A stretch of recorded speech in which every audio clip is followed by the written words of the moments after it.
So, one of the randomizers that I wrote is FF6, and that unfortunately got superseded by a different one.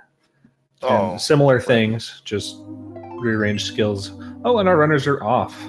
Oh, we did see that neither start gives a bonus. Elminster just picking up the item and then gonna do a regular Sanctuary start. So, just making sure he collects as many items as possible so he doesn't miss out if his opponent picked one or the other start. Sometimes you can get screwed by like Sword and Lynx House who start in Sanctuary and then, well, you could have just done an Uncroll in Estate.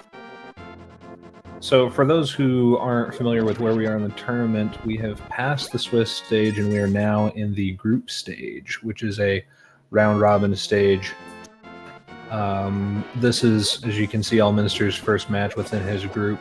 Ampharos already winning his first match. Yeah, and Elminster getting lucky and getting a bomb drop from the Cucumber Man.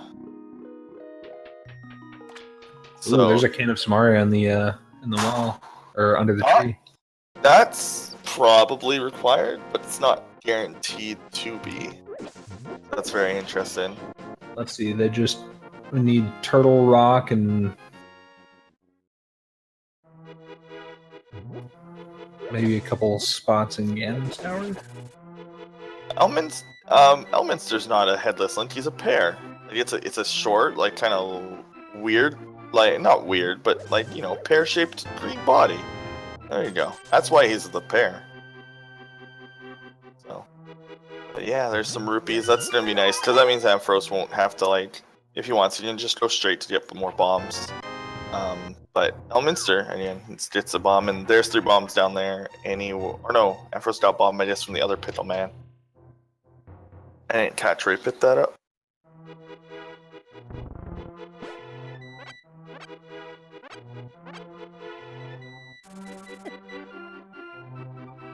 That's pretty handy, pulling those bombs out of that tree. I'm not familiar with any of those pull strats, so... Yeah, the pulls are completely random, and it's based on how many kills you get. So, like, one kill gets you 1 drop, and then the next 2 drops are based on whether or not you take damage. So, 4 kills with damage is 1 drop, but then 4 kills without damage is another drop. So runners will generally try to check those if they can. The easiest one is obviously just checking it after you've killed 1 enemy. And most runners will find a time to pick it up. Oh, and there's boots already. Holy crap. Actual speedrun. That was a good pickup.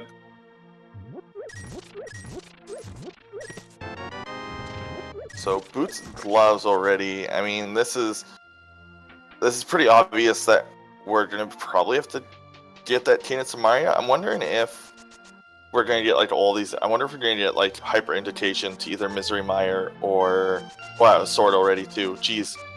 So my prediction is that we're going to get like either the flute and another glove upgrade or the glove upgrade hammer and a medallion. And it's just going to send us straight to one of the 2 Cane of Samaria spots like right after adding them. That's my prediction for this seed. Oh, and there's a lamp. That means Death Mountain's opened up for them now.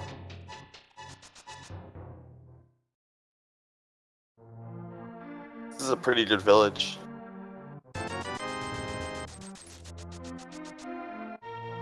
The sword was from the vendor. I really appreciate how much the rando has made the village important. Yeah, like, because the village has lots of items in it in vanilla. I mean, that's where all these chests came from. But it's, like, completely useless, the Light World villages. Like, to both speedrunners and, for the most part, to casual players. Besides the bug net and, I guess, like, powder, but that's kind of connected to Dark World anyway.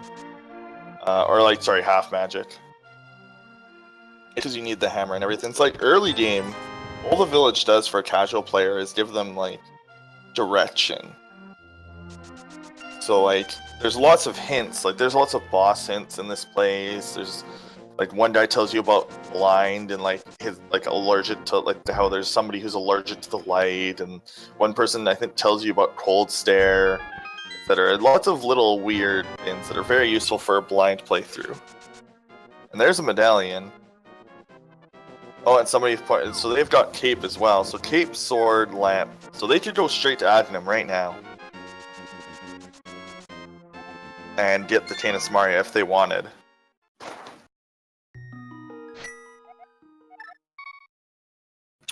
I don't think I would quite do it just yet. Well, I mean, personally, but I'm not too terribly familiar with open mode, so I'll be interested to see what our runners choose.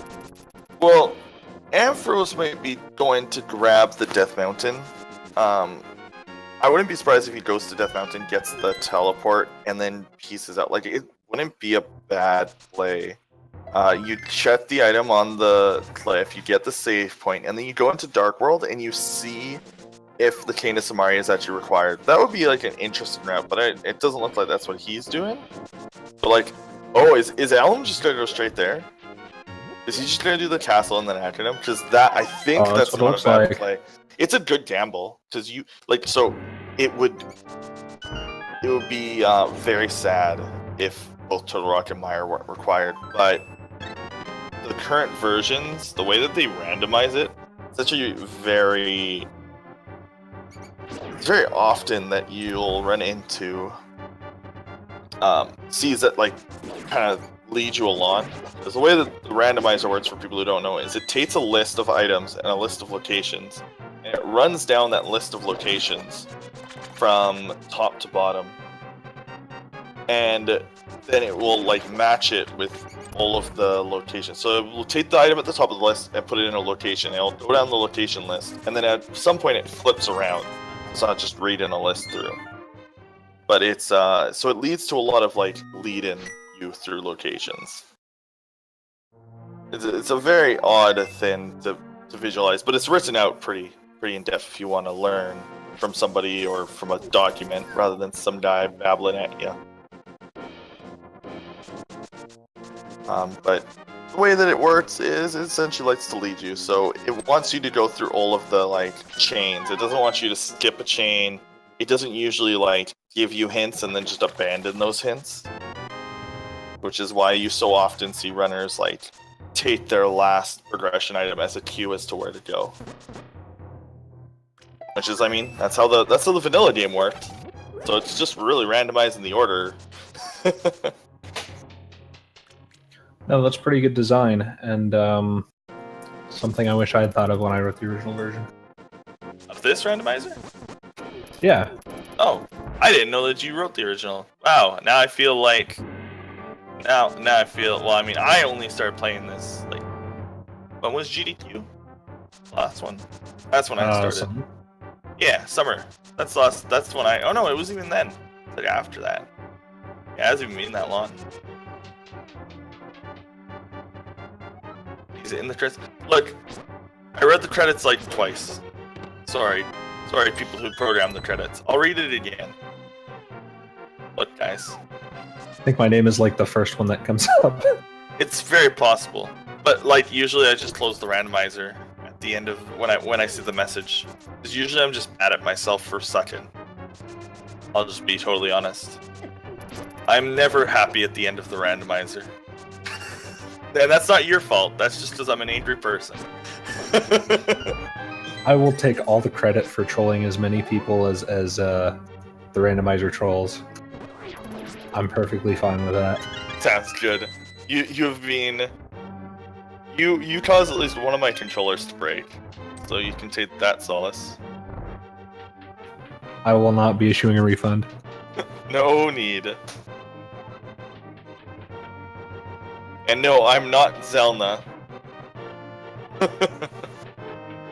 Very different person. I do find it amusing you guys have basically exactly the same handle. Well, the best part is I was on Twitch first, but we've talked, like we're not, it's not like we're ignorant of each other. We joke about it a lot. It turns out that he thought of the name first. He apparently used it for Diablo, like back in like 15 years ago. I only thought of this name for StarCraft 2. I've had a few people wonder if this is a Kingdom Hearts related thing. Nope. No, that was total that added the item max counts to the SM rando. So I also originally wrote that. Total's now in stewardship of that, and VTorp is now essentially the steward of the Zelda randomizer, Z3 randomizer, not the Z1 one. Although I saw that guy's page, and apparently he credited me with inspiration. So nice. So this is actually like really clean for a basic sword. And I also like that both of them are doing this. Neither of them even have Moon Pearl. They're just like going to get access to Dark World. You know, I don't think basic sword is as bad as some of the folks say. It's just a little more spinning, a little more, you know, a little more slashing and whatnot. It's not like trying to do, you know, Ganon's Tower or something ridiculous with weaker swords. I really dislike the first room though. Like with the Gold Knights, they're awful. Like with a basic sword. Yeah, it's just slow. That's really all it is. It's not like the room itself is attacking you like towards the end of the game. Okay. So and especially when you have all these pots and other weapons that you can use to bust through. And a lot of these rooms, like this room is a very scary room that Elminster just went through, but you just run right through it and yeah, you don't even worry. In worst case scenario, if they randomly got like full magic, I mean, they could pop their medallion. They do have access to it with a sword, so I doubt they would do that. But I still love this strat of just getting this done with. Having the Additive portal is pretty useful. I think it's an underrated thing that speeds up the run in certain seeds. It is really nice to have that portal of the Dark World just open and available for you. Mm-hmm. It also is going to reduce the trolling if randomly they have access to both red crystals very early and for some reason don't have hammer. Then they can just use the portal. Because I believe the bomb, and I can't remember, I'm pretty sure the bomb works like every other follower and works through save and quit if they need to.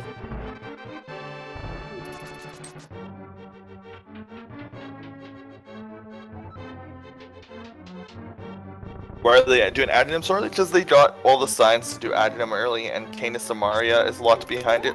So because they also have the boots, there's there's at least some value there. Yeah. Even if Cane isn't required, it's still a nice item to have. Right, and it speeds up Ice Palace. Like at the very worst, it's not required, but then it's quasi-required by Ice Palace logic. Because full clear in Ice Palace and just ignoring the bomb jump is a little bit faster, I think, than if you're full clear in the dungeon. It's faster to not do the bomb jump. And Ice Palace is one of those palaces where you really don't want to have to full clear it, but yeah, having the cane really helps. Ampharos. Oh, that's right. The first shot from Aghanim is always going to be a good shot, so doing it from the bottom is okay. Wait, what? So was something at you on Pyramid? Holy crap, Mushroom. If Mushroom leads to Pearl, this is one of the best seeds and best dual decision I've ever seen. I really want this Mushroom to lead to Moon Pearl. Do you have any predictions for the Mushroom value? Oh, I'm full all in with you. Okay, if this leads to Moon Pearl, I'm gonna be really happy. What, because both these runners gotta think, is my opponent also doing this gamble? Is this gonna pay off?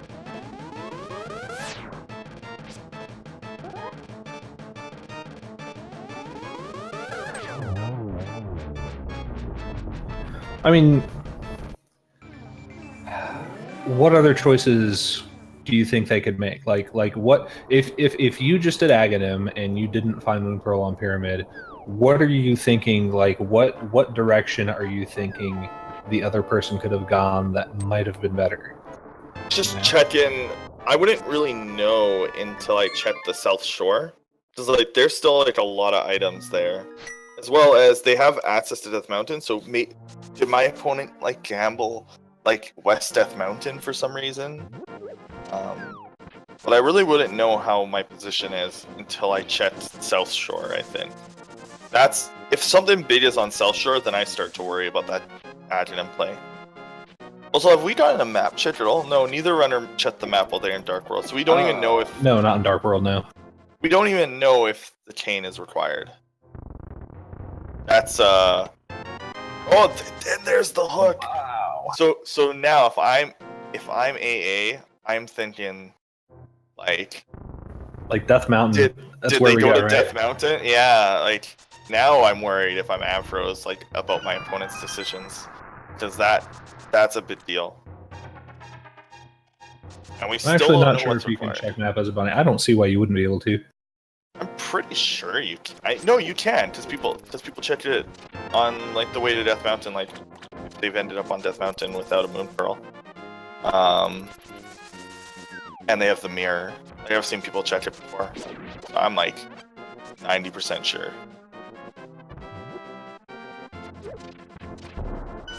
So Elminster is going to Death Mountain now, which is fine.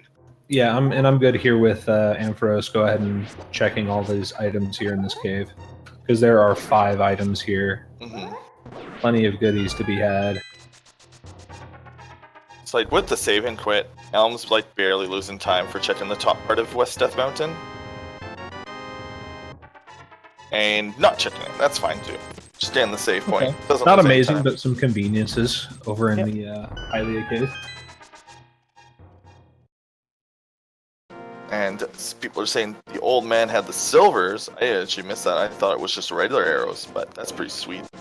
I guess he's like a past Lint who just kind of failed, forgot his Moon Pearl, just chilling on the mountain now.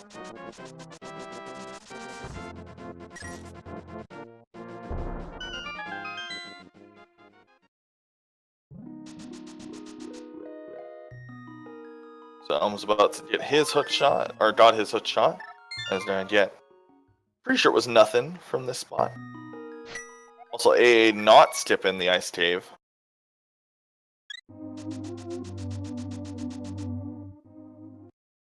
I'm kind of surprised that Elm didn't go ahead and get the cane on the way up to the mountain.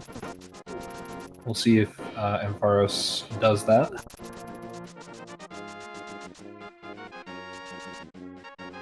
I know it's not important right now, but I think it's. I still think it's just a good item to have, and maybe that's because I'm not a terribly good speedrunner at this game. Like, it's better to get it while it's on the way than to find out you need it later and then come back and then have to come back and get it, because there's not a terribly. I mean, sure, it's kind of close to Sanctuary, but it's not terribly convenient otherwise.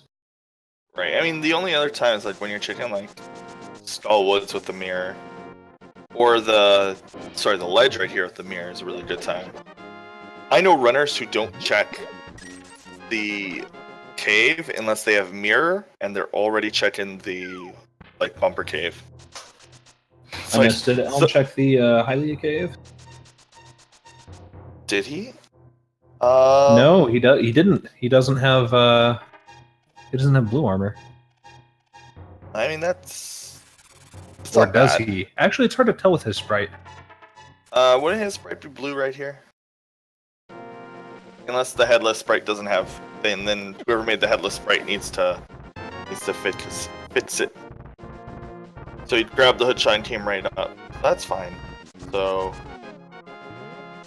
I mean, if you get the hood shot, again, the current version of the randomizer really like leads you around. So I wouldn't be surprised if this is where they need to go. I mean, that's really good for races, to be honest. Yeah, it's a pretty good race logic. It really makes like routing and reading the seed. It also, but it disincentivizes like sequence breaking. So I'm not sure. I like sequence breaks. They're fun. Oh, and there's the flute on Death Mountain. See, my prediction's coming true. The like super obvious Meyer play is on its way.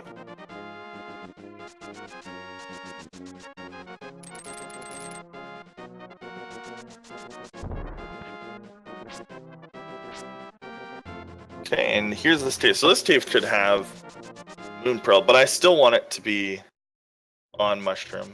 Oh, all my hopes and dreams are dead. Well, it's okay. That's okay. No hammer, though. That would have been nice. Still some nice decisions to be had here. Yeah. Now they can combine Mushroom with, like, Zora and all that. So that's fine. Like, if they get the mirror, that'll be sweet. So you could get, like, if you got mirror and then flippers, you could do, like, this randomizer dream. Check Mushroom, check the catfish, check Zora, just check everything. One trip.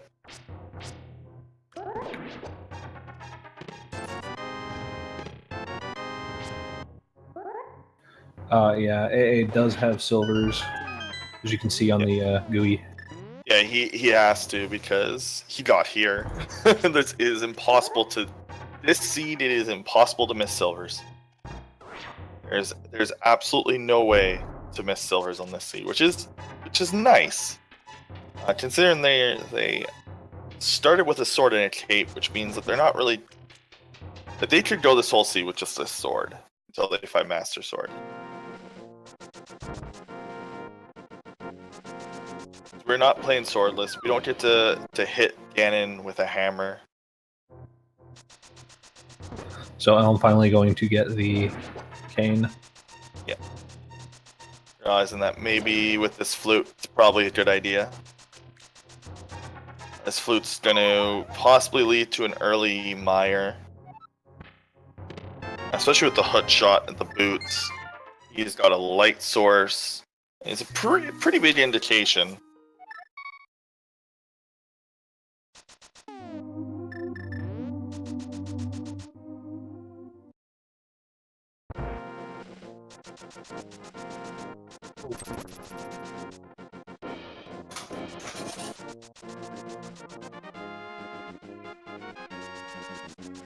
So yeah, at this point, they do have quite a few things open to them.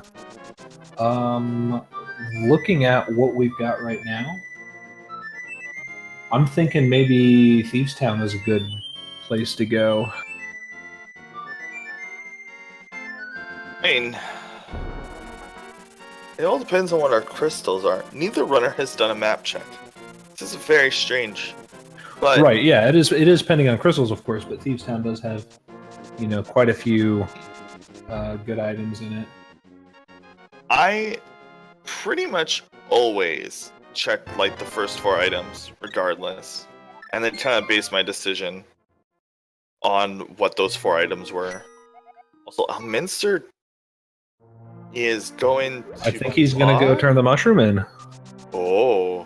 Wait, no, he can't. He can't turn the mushroom in Dark World. No, he can't. That's right, yeah. I guess he's going to check Quake. Yeah, he's gonna go check the catfish. Okay. What an interesting play. Just get it out of the way. When's it? There's never a good time unless you have early mirror. When we say map check, we're talking about the Dark World map check. Oh, here we are. Okay, so it's like double required. Well, ooh, flippers aren't required by the seed. Both flippers and mirror. Yeah.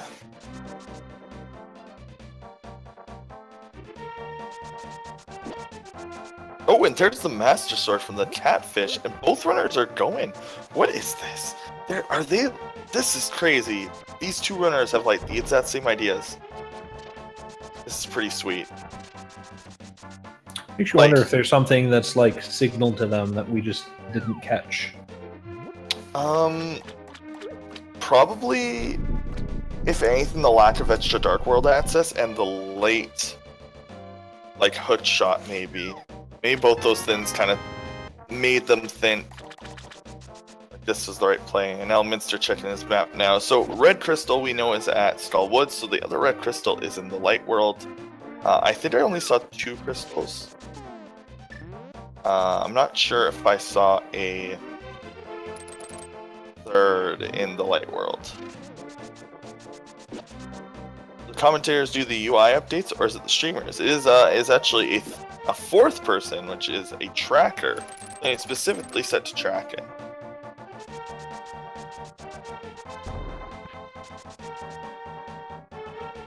Light World has 3 crystals. That's fantastic. I didn't catch what the third pendant was. It looks like it was Pod. Okay, yeah. Specifically, our tracker for this race is Catula. Just wanted to give him a shout out. Thanks for the work. I'll also give a shout out to Willard J. Bradley because he's helping out in the restream, all working. So it's not always Feasel who's running these, although a lot of this has been set up by him. There are others involved. Elminster sprite, just a headless Link. Yeah, it is. It is literally just Link's body and legs. His head is gone.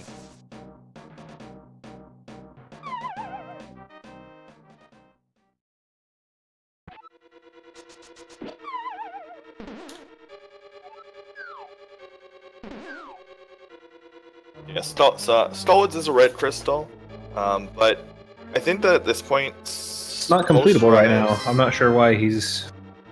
Oh, I mean, so like especially in open mode and in the latest versions, the like front half, the like not lots half of this dungeon usually has a required item in it.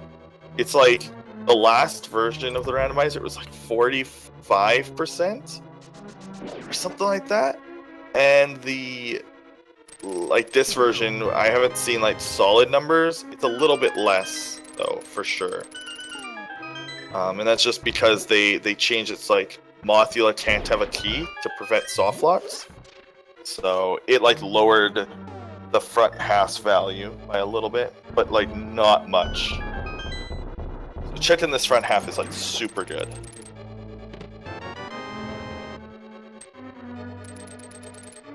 Like not always, but like 45 I would agree with. 30 seems a little low for me to go ahead and go there without having yeah, you know, I don't know.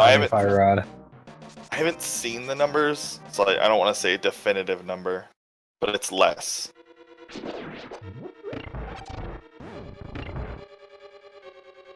I dislike saying hard stats without actually seeing a document with the seeds laid out. Ooh, and the AA is just waiting on the hand, it looks like. But nothing in Stallwoods this time.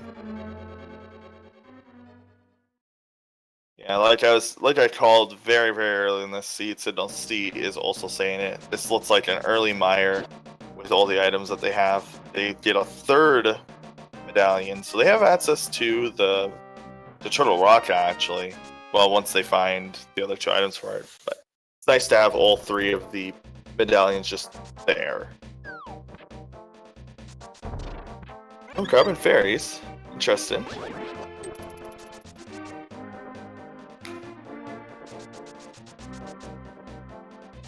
Spell without fire seems better than Thieves with a hammer.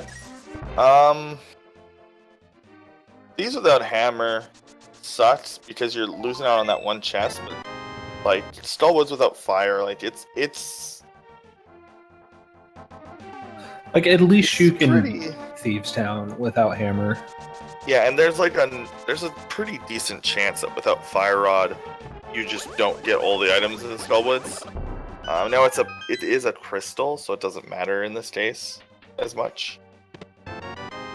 And I mean, there's a chance that he doesn't even have he doesn't have either. So I believe that both blind and the chest have a dungeon item and not an actual progression item.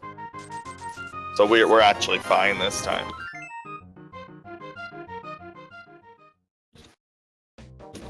And if there's one thing that this randomizer taught me, it's that there are like so many rooms that are completely useless in Link to the Past.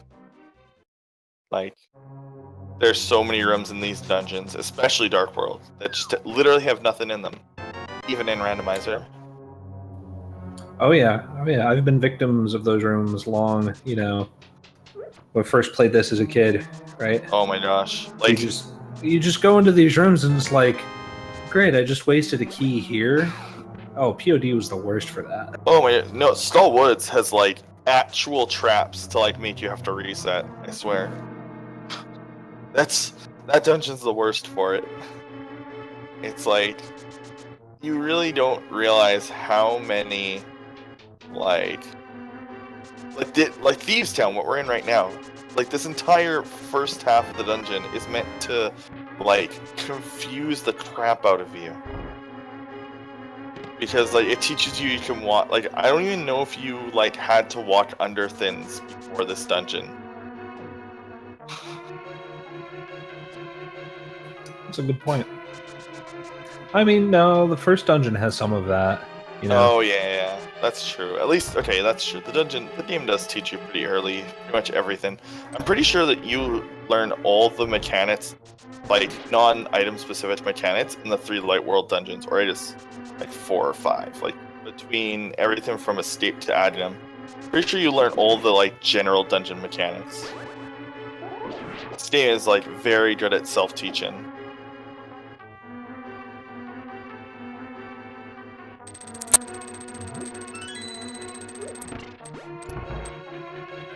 So, do we think that maybe Elm's heading to Swamp?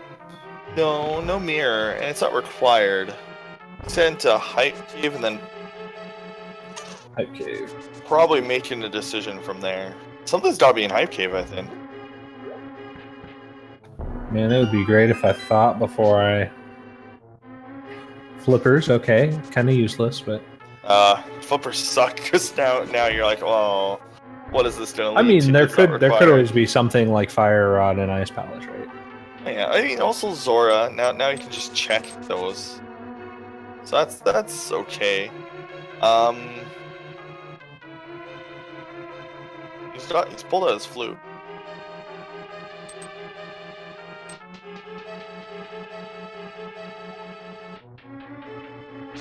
It's not even the Resident Sleeper Cave this time. It's actually like Debated Cave, because getting the flippers is probably the worst thing that they could have gotten.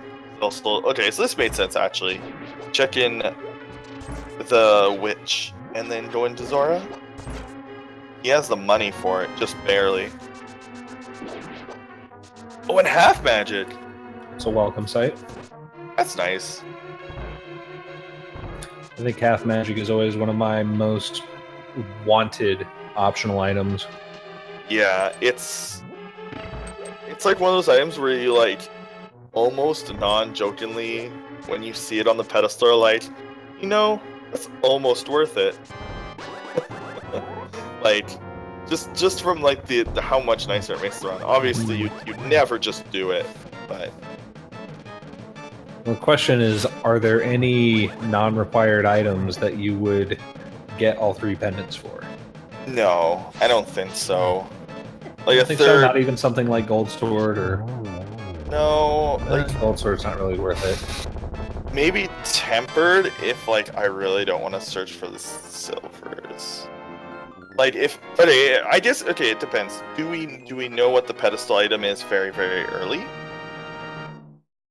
Like, are we talking like I'm in the village and I check ped, it's a sword upgrade, and then I end up having to do most of the pendants anyway, so I just opt to kill the bosses on my way. Like, yeah, there are some items I do that for, but not like I've checked it late game. Ooh, there's Hammer. Sora. Hammer. Wow. Hey, Sora actually paid out? It was MC Hammer time. And that's going to open up quite a bit for him. I think we can go ahead and complete the Dark Palace. Okay, that was a no, very we can't short because game. we still don't have Bow. Although we can go test the soft lock. Please don't soft lock. Oh, I don't want this game to end in a soft lock.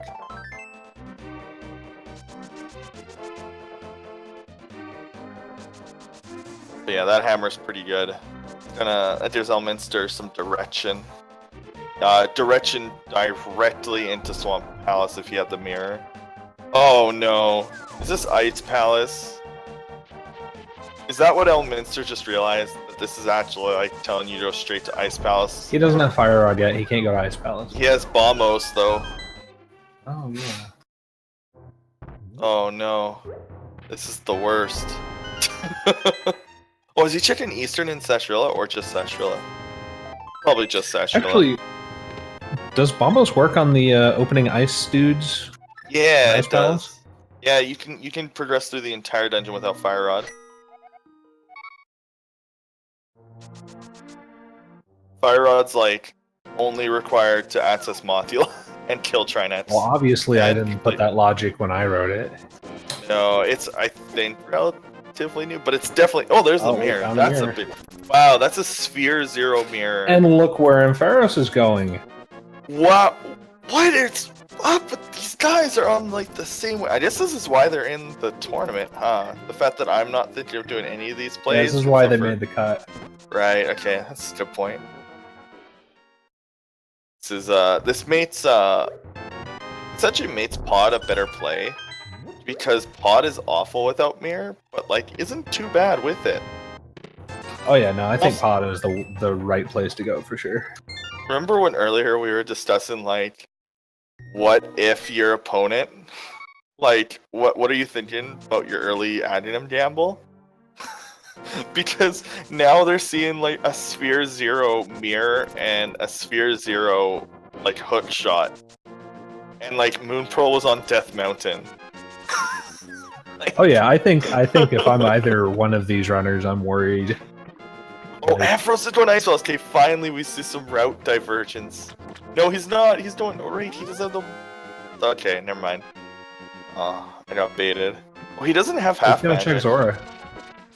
Yeah, he hasn't checked that. He didn't hand in the thing, but that's gonna like take 2 seconds because they have flute.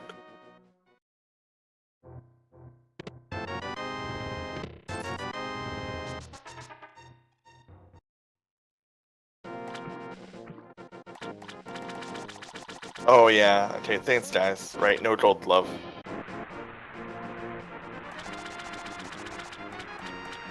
I get I knew excited there was over another reason Apples. he couldn't do Ice Palace. Yeah, that's a more important reason. I just really like people doing Ice Palace. I think it's a cool dungeon to watch. I like doing Ice Palace. You know, I just double checked, and yeah, I did put in the Bombos logic instead of Fire Rod for that. Nice. So I forgot the things that I knew. I've almost forgotten as much about Zelda as I've forgotten about Super Metroid. It's awful. All I know is I read that article where you got interviewed and somehow forgot that you were in that like interview. Are you talking about the Kotaku one or the No, the good one. the recent one that The yeah. recent ones. Sabotenders. Yeah, the really comprehensive Man, one. that Sabotenders. Kotaku one threw me off because the guy sent me questions and I took a little bit in responding to them, but by the time I responded, he'd already published the article. Like he didn't even give me any warning. Like, hey, can I get those? I had that exact same experience with Kotaku actually. Yeah, they seem to do that. I don't get it. Oh right, it's because they're. That's a different story. Yeah. Yeah, no, I know that pain. Okay, so Elm has not found like anything. Also, Ampharos Chicken Hera.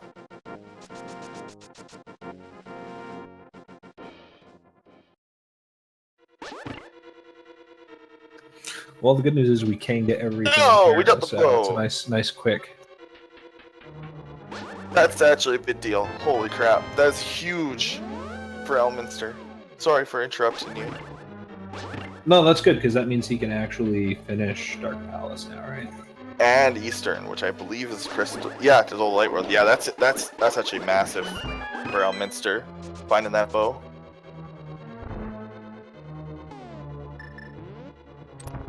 So yeah, I just thought it was good to do because you know, there's so many chests in this dungeon.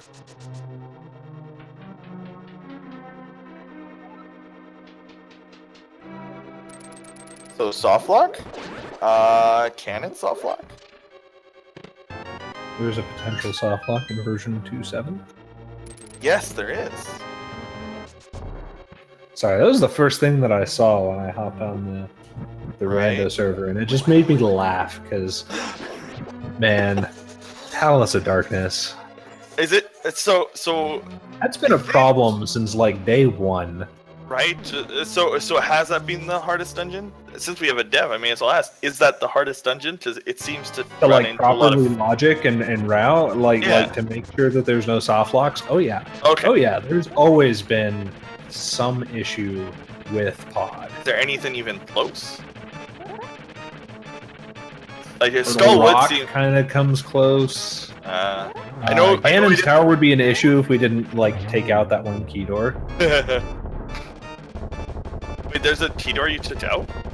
Yeah, between you know the two rooms that you go downstairs, the first floor. Oh yeah. There's a key door between those two rooms in the normal game. Right. Okay. And that can cause a soft lock, I guess, if you waste a key receive. Yeah, if you just like go through that key door, then it becomes easy to soft lock. I know I get the error in the entrance, right? Oh, what is that? Fire rod? Or is it ice rod? I'm always bad at telling. That is fire rod. Oh my gosh. What a good This pickup. pod. Holy crap. Wow. This is a loaded pod. Elm is significantly ahead based on his decision here. I mean, you say that, but he is going to have to go to Hera at some point. Well, yeah. And there's nothing that he's got that significantly speeds up Hera, so I think he's still okay. All right, I think it's still a pretty close race. I guess okay, that's fair. I think if something's in Eastern as well, like if he gets another item, like it's just like, because with Bo being here, it's gonna make it like low on AmazingAmpharos' list places to go. Depends on if he's feeling feisty and wants to do a gamble, because it was kind of a gamble to come to pod with the items. Oh, it's absolutely a gamble. Yeah. Yeah, depending on where the small T's are, Ampharos, like, I guess could soft lock. Some people in chat are saying that's possible. So, for clarification, the only way that the seed would get reset is if he soft locked himself out of the back of the dungeon. So if he Sorry, go ahead. Yeah, so that's the only way, chat. It's not like, oh, well, this seed is soft lockable, so we quit now. No, it's only if both runners end up missing it, then we have to reset. So. Hey, and Ampharos check-in. Yeah, he decided Hera is not worth it. No, he finished Hera. Oh, yeah, that's right. I saw him in Moldor. Yeah. It's okay. He can actually access and can't do much here, but I wonder if he'll dive in just to check that first chest. It's not too long of a check with Mirror, and like, it's had Fire Rod before. He's not doing it though. I've seen it have Fire Rod. We know it isn't, but Dark Death Mountain's really good here though, because they have the hook shot. So yeah, there's a number of good items on the cave that leads up to the floating island.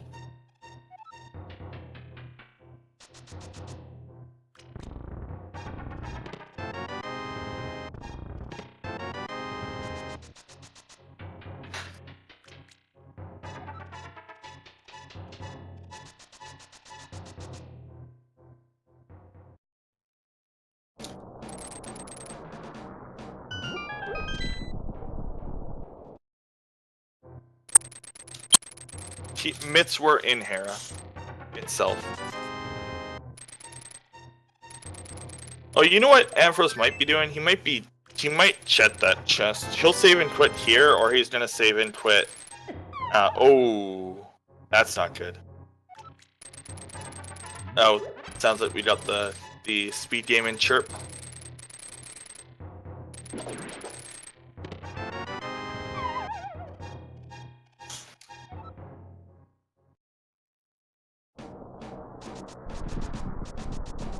I feel bad for, Pilot. I feel bad for every lurker who, whenever that chirp happens, it's like if you just have it on the background and then all of a sudden, like, that noise. So Ampharos is actually set to do Misery Mire once he, if he decides that, he's gone far enough in Turtle Rock. Which he's going to pretty soon, I think. Yeah, it depends on what's in here. Big key, yep. So, there he goes. Doesn't lose much time. It's worthwhile check because sometimes that chest has progression and like Yeah, if it's like a small key, you get to check a few more chests for sure. yeah, and if everything is a small key, like and then like the big key is vanilla, you can go all the way to the laser bridge. And I think there was a weekly not too long ago that actually had that as a requirement. Oh, try and catch that butterfly. Oh yeah, I think he's going to go ahead and Yeah. go after Brian. It's the only reason I see him getting that fairy. He kind of popped open and almost collected it, and then decided to switch menus, realizing, hey, it's actually much more useful like this. Just in case you can't make it. I actually don't know the exact requirements for here. Like, I know the logical requirements, I don't know the physical requirements. Oh, nice bottle.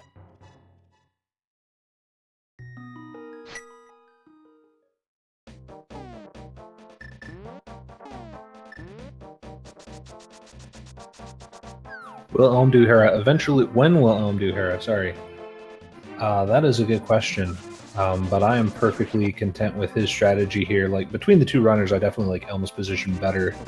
And it made a lot of sense after going to pod, seeing the bow, that we just go ahead and knock out Eastern while we're here. Yeah, one of the things that benefits Elm, I think, is that he has more items that finish dungeons, and he can actually finish Turtle Rock with what he has, with that ice rod. And he'll get, like, he can't, like, end up anywhere for too long without the gold gloves. So Hera is, like, a very logical play from here. He actually still doesn't have the Mitch yet, so he needs to do Hera before he can go ahead and go to Turtle Rock. Right, or to go to really any of the other crystals. You can do... Can't do Desert, because he needs the gold gloves. He can't do Mire, can't do... Yeah. He can do Swamp, and he can do Skull. But Swamp, he probably wouldn't do, because it's a pendant, and it's very long.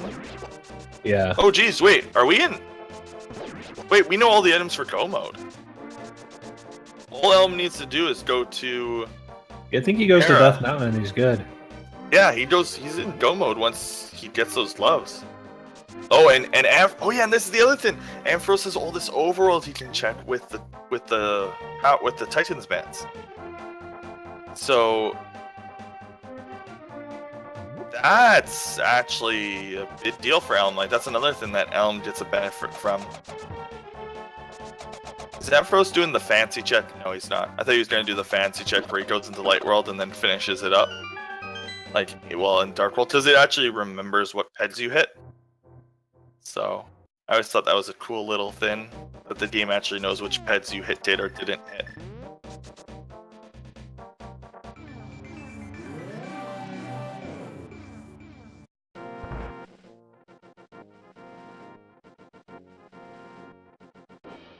Dane Act, that's harsh.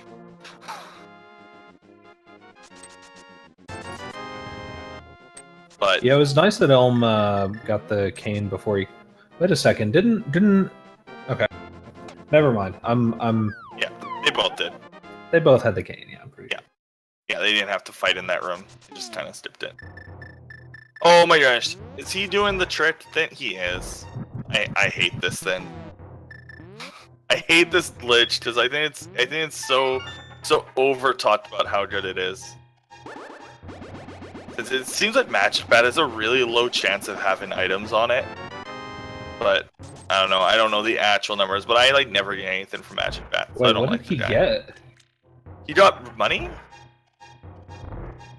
So yeah, that's fake tell. powder.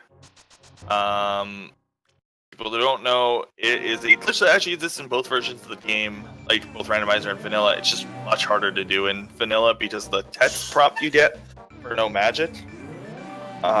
It lets you use the powder with no magic if you have the mushroom still.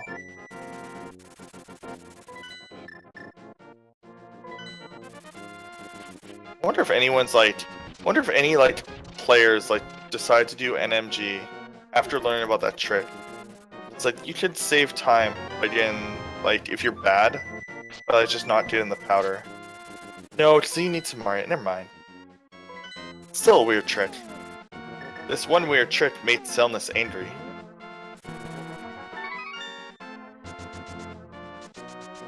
Ampharos finally giving away that mushroom. He's going to be pretty happy, I think, to see the half magic. Yeah, that half magic. I mean, first off, Mace Mothula, really smooth. Mothula takes 8 connected fire shots or Master Sword slashes. The fire shots are more consistent because they linger, so he can bounce into a spike, take no damage, and then bounce back into the fire from the spike like recoil, and still take damage. I'd say Mothula's probably the worst boss in the game. Like, it's not terribly hard or anything, it's just annoying. It requires a lot of patience, and when you're trying to go fast in a race setting, it's really hard to keep that patience, in my opinion. Also, I've never tried it, but with the tape you can just walk into a bumper. What happens if you release the tape while you're like in the middle of a bumper? I think it just ejects you in whatever direction is, like from the center to where your center is. Oh, okay. That's speculation. Not gospel, don't take it as such. I've never really tried it. I'm curious. I'm trying to go do that later. I just thought of it, like, what? Because I thought he had mirrored. Oh, I thought he had gone over the tape for a second, and I was like, huh? It just popped in my head for no reason. So Ampharos looking to exhaust as many options as possible before heading to Pod. And Elm seems to be exhausting as many options as possible before going to Hera. I think that Elm not going to Hera is kind of weird because he's like prioritized dungeons so heavily up until now. But maybe he's like... Elm is going to run out of places before Ampharos does. Yeah, but I don't think Ampharos is going to check, like... He won't check everywhere, right? I hope not. Oh, jeez, if he does, like, that's bad. Hopefully he checks Pod, like, before he... Because he could check Ice. And that would be bad. I'm sure he'll check a Crystal before a Pendant, right? I hope so.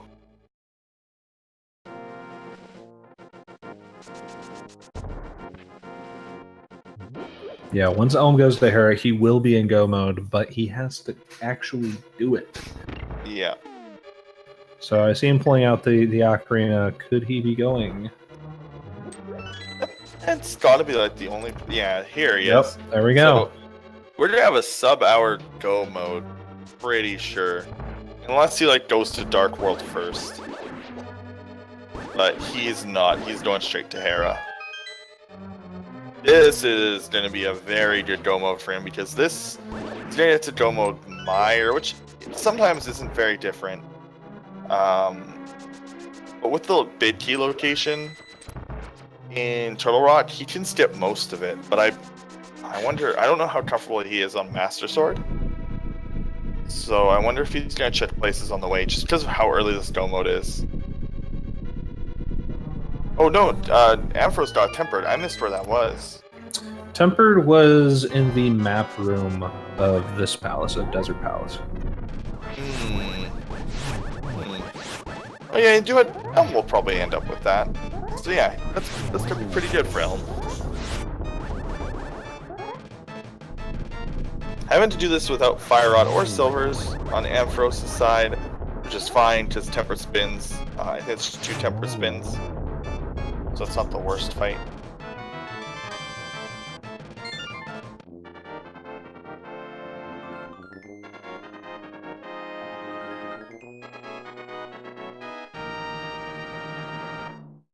Oh yeah, Agile was a 100% required. It was like the sweetest 5-minute Agenum tower climb ever, too. This is a great match, actually. This had a lot. This is a fast Agenum required seed. So how does Ampharos come back and win this? I mean, I think he's just got to go to pod as soon as possible, or by the time he gets there, maybe he's just done enough crystals that when he finally hits go mode, you know, there's not a whole lot left. Like, because right now he's not in go mode, but he's still progressing towards Ganon's tower. So, and with Elm in go mode, there's like this, because it was in the map room, which is technically out of the way, but like isn't, there's like a non-zero chance Elm will like skip it. Maybe he'll end up on Master Sword. I don't think Ampharos is as behind as it looks, because I've had matches that look this different, and then like the other runner who looked behind win. So I don't think Ampharos is definitely not out, because he's still completing crystals. He's still making progress towards the goal. I'm almost 100% positive Ampharos is not going to do a pendant. I've seen him race. Pretty sure he's not a pendant like gambler. So I think like pod is like soon for him.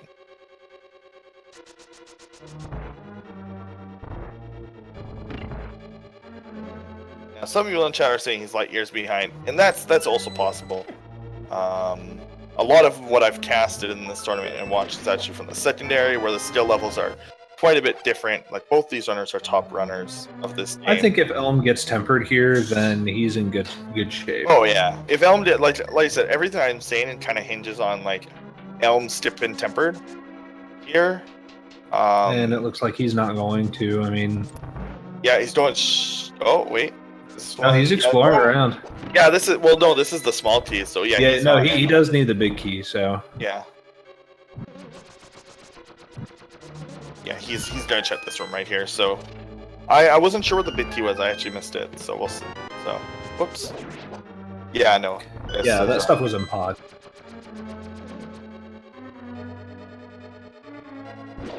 The bow and the fire rod were in pod, and then the ice rod is in eastern.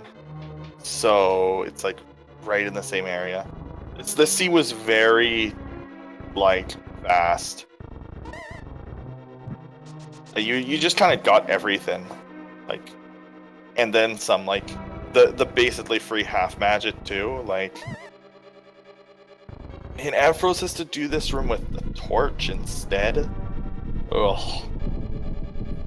Yeah, it's things like that that definitely make Elm in a much better position. Also, the fact that Elm's in go mode right now, you know.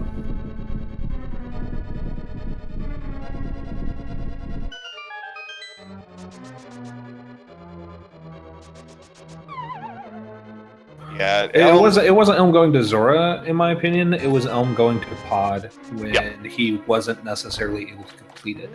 Like, he took that gamble and it paid off. Yeah, and then Ampharos, unfortunately, like, his path was decent, but turns out that the pod gamble was better than the Hera, like, completion. And, like, again, like, in the old logic, what Elm did was, like, wouldn't have worked, but, like, in the new logic, this is pretty much what it was built on. Pod used to be almost completely useless without the bow, but now it can not only be useful without the bow, it can have the bow. And before, it was just the first 3 chests. Some very weird logic involved to make it not soft lock. So now it's soft locked, so this is what we got.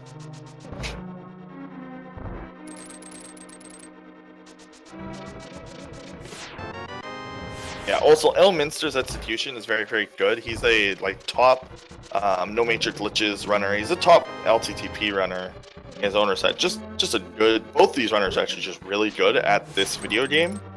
So having a route-in mistake, or not a mistake, having a route-in difference this drastic really came to bite Ampharos, which is hilarious because earlier they were like synced to like a scary degree. So one of the things that I just went and double checked on is Elm is the underdog in this matchup. If you go by the ratings for Randomizer on SRL. Yeah, I would not like he's as an SRL mod. I would take all those stats with a grain of salt. take those Right. rankings. But it is possible that Elm felt like he was at least evenly matched, if not a little under. So he may have been more willing to take the gambles in the first place.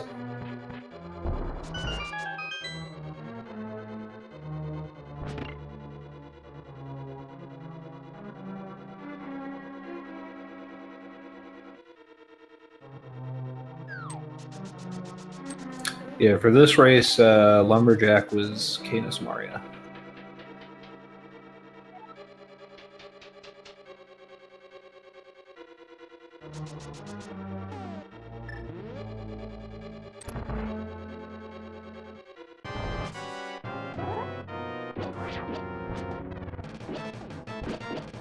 Using the logical things are on play. Yeah, I mean, no. Both these runners were doing the logical thing up until Elm didn't, and then that ended up just paying off. I'll have to ask him what led him to that decision. Maybe he did feel like he was the underdog, and he had to make a gamble to beat Ampharos. But I don't know, because Elm is really good, and he's a pretty confident player.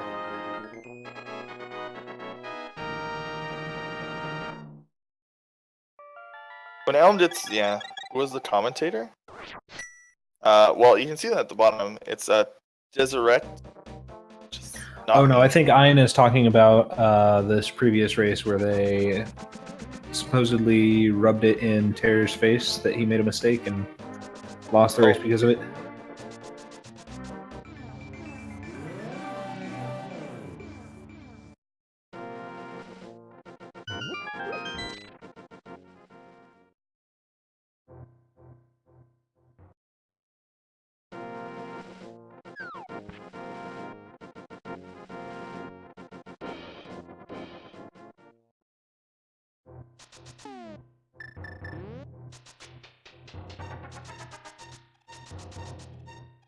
So Ampharos checking caves that Elm's just not going to have to deal with. I think with Tempered, Elm's going to be very confident in his ability to beat the rest of the game.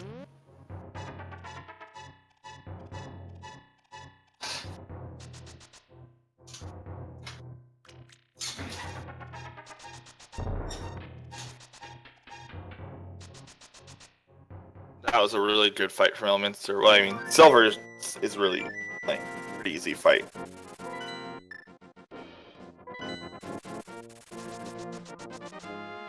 So it looks like Elm is only missing Turtle Rock. So what we were saying about Ampharos actually making progress is true. He has been making progress, but he's also... So is Elm, is my point, I guess. Yeah, Philion, Elm is so far behind because he is, diving pendants, but that's not actually the reason, because Bo isn't pod, which is silly.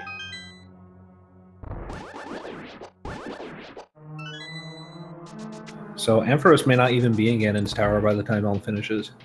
Yeah, that's actually a non-zero possibility at this point. But Elm's gonna be in Ganon's tower in the next 15 minutes. He might be done in the next 20. This could be a sub 130 very, very easily because of where the bid key is. It depends on the key layout of the dungeon.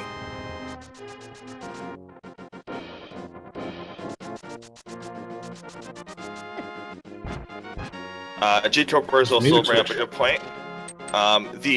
Since this logic is so new, so for some more backup, the logic only changed 2 days, 3 days before the new version, before this tournament. So this is running on different logic than the first half of the first third of this tournament. So that may be coded in Ampharos' decisions. I don't want to say that 100%. It is a good theory from chat. How do they have custom skins? So the Randomizer has a website that allows you to choose a bunch of options, and one of those options is customized sprites. There's 60 of them. Lots of cool sprites. This one's Headless Link. I think that's just regular Link, or is that Pink Ribbon Link? It's not pink ribbon line because it's not pink enough. But that's just baseline. There's like a bunch of sprites from all different games. Really useful. You should use the website. That is vt.alttp.run.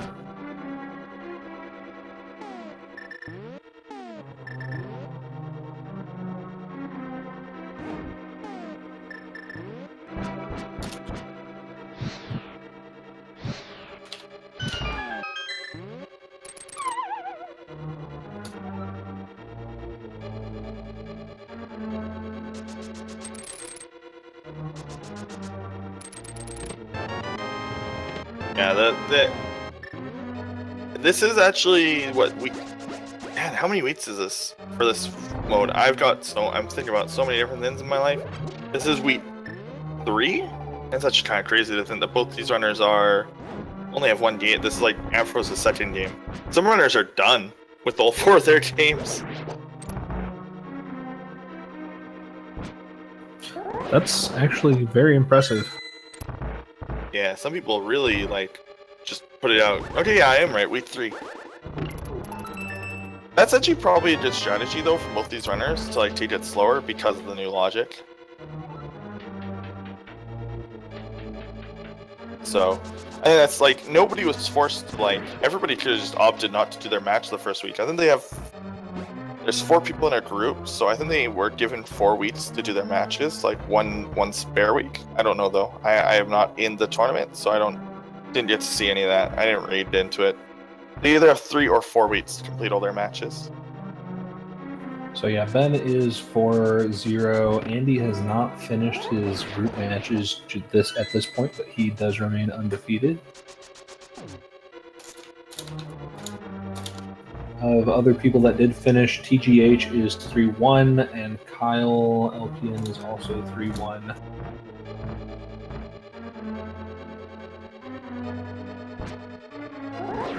And if Christos wins his next match, he will also be 3-1. He's in the same group as TGH and Kyle.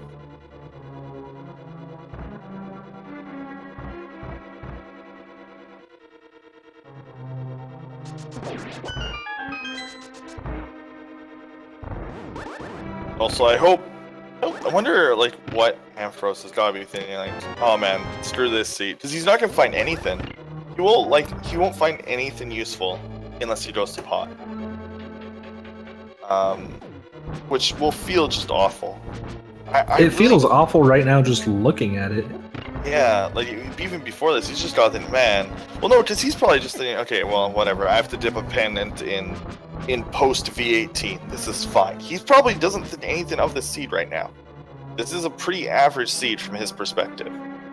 Like, okay, I have to dip a pen to get required item. That's fine. Like, Balmo, Size Palace with Temper Sword, actually perfectly fine. Like, having Balmos here, like, he's got Kane. Like, nothing about this seed so far, from his perspective, is actually crazy.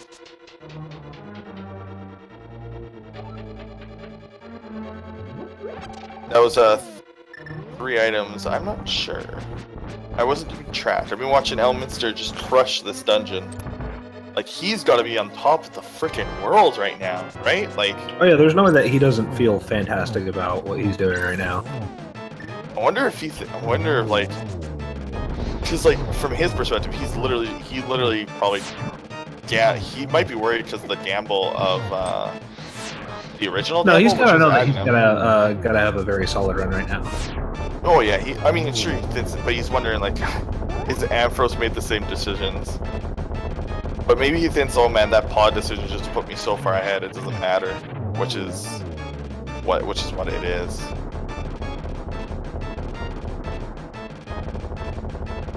Is the Swiss best of 1 or best of 3? It's actually not Swiss. It is well, it's Swiss groups best of 1, so 4 matches in a best of 5. 4 matches in a 5-man group. I think that you need 3 wins to like have a chance, and 4 wins guarantees you. So the Swiss stage actually happened from September to November. It was a 6-week stage. After the Swiss happened, and I believe the Swiss is Let's see.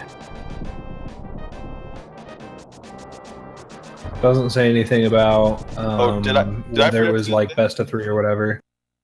So we are now in the group stage, and we are in week 3 of the group stage.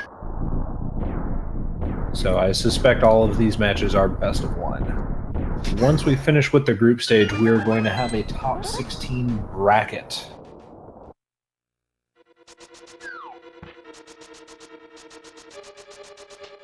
Whoops. So we forgot the guessing game, because we were talking about other things about the tournament. But yeah, so there's the guessing game. Hope you guys got your guess in. Oh, there's Golden Sword. You got it. That's a convenient place for that, I'm not gonna lie. No early small key. Oh no, he's doing Swamp. Not like this. Why? Oh yeah, because he has 3 items still. Like, this is the seed. So the top 2 players of each group will be proceeding on to the bracket stage. Now, out of the group that these 2 players are in, there's nothing terribly conclusive right now, as you can tell from both these players really only having 1 match between them.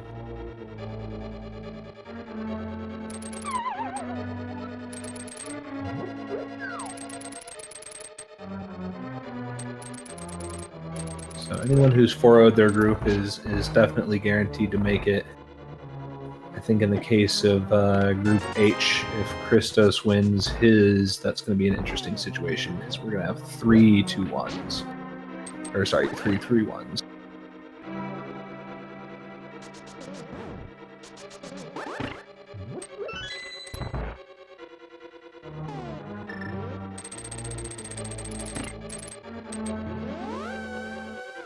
So, because I have you here and we're so far ahead, I'm keeping track of the numbers. Don't worry, chat.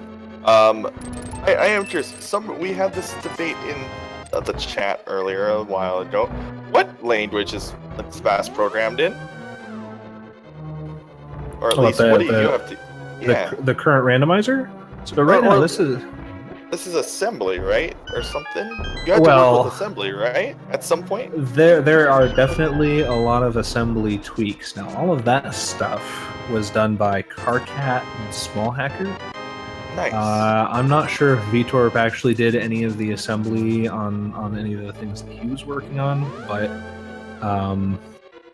as far as the actual randomizer goes, I wrote my version in C#. The current version that's up on Vitorp's site is PHP. Oh, those are words I know. Those are both languages of code I have heard of.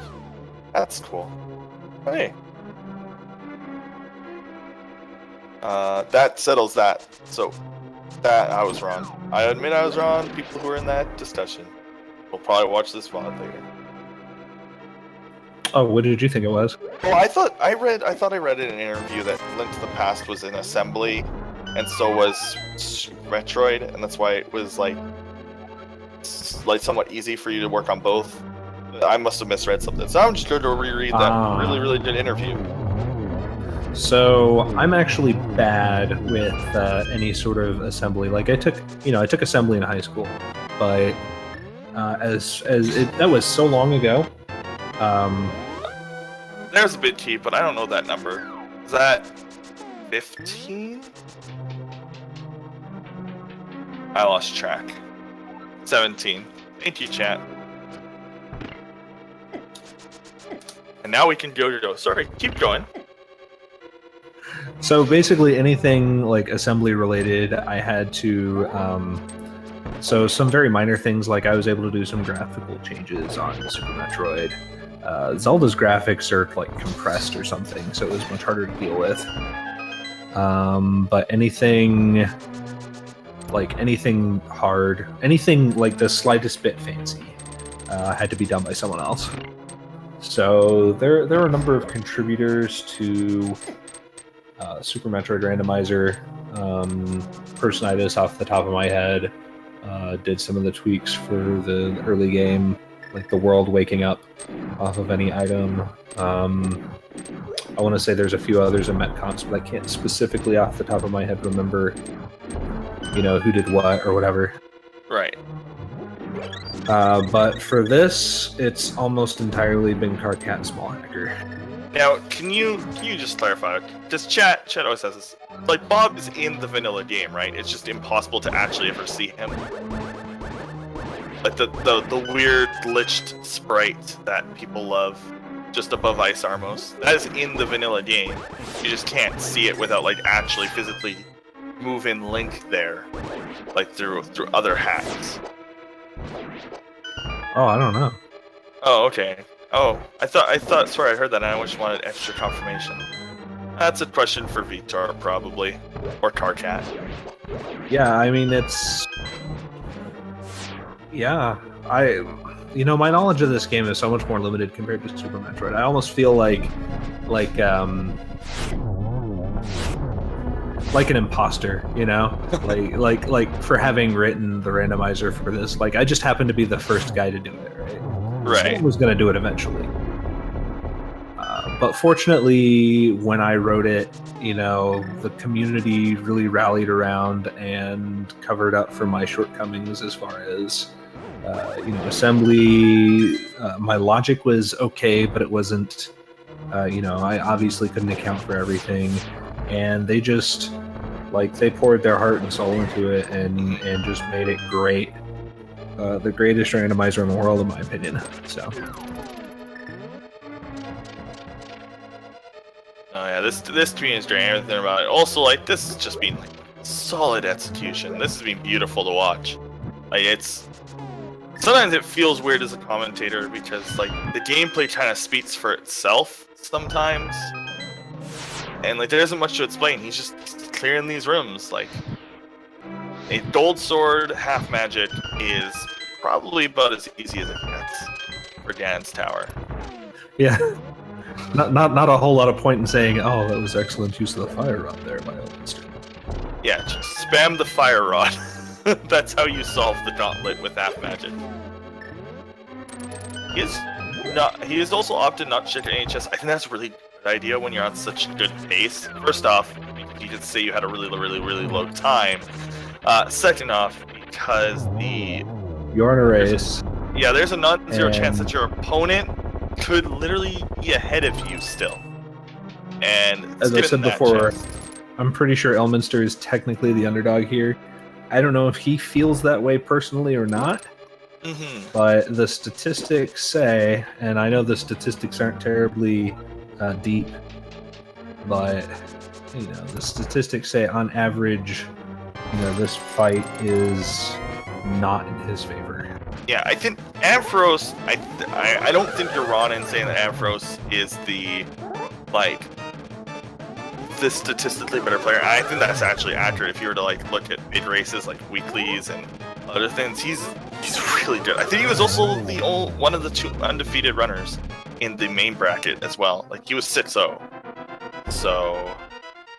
So Elm actually had a really nice Aghanim 2 fight. Yeah, he got the first 5 hits in like that. Could have been a 2-rounder, maybe. Oh yeah, Act actually wins his bet. I forgot earlier. If Act said that. No, he said that Ampharos would be in Ganon's Tower while Elm beats the game. Ampharos is not there and will not be there until he beats Pod. No, he said that Ampharos, that Elminster will beat the game before Elminster gets the bow. That was his. Oh, okay. Yeah. That was someone else then that said the Ganon's Tower thing. Yeah.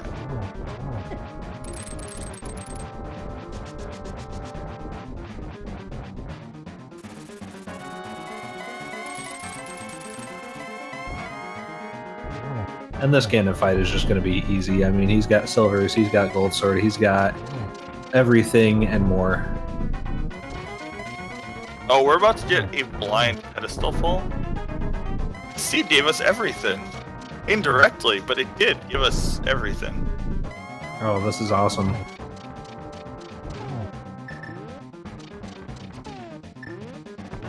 He is just blind pulling it. He's not even reading it ahead of time.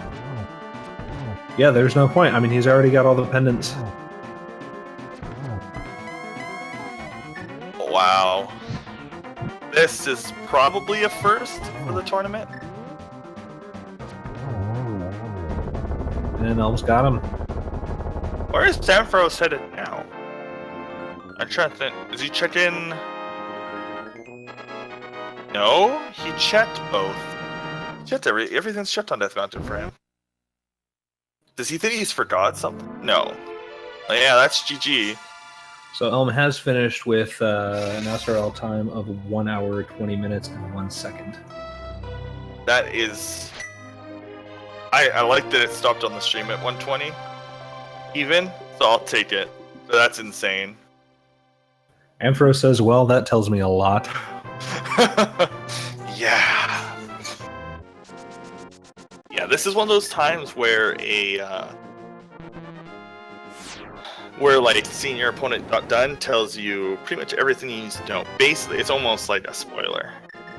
But he's probably gonna flute directly to Pod, or not.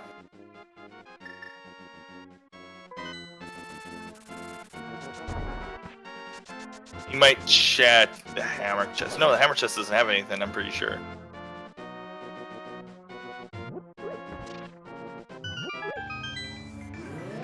Oh yeah, we can explain what happened. Basically, long story short, these runners were basically making the same decisions, even like very off the wall decisions, until about 25 minutes in.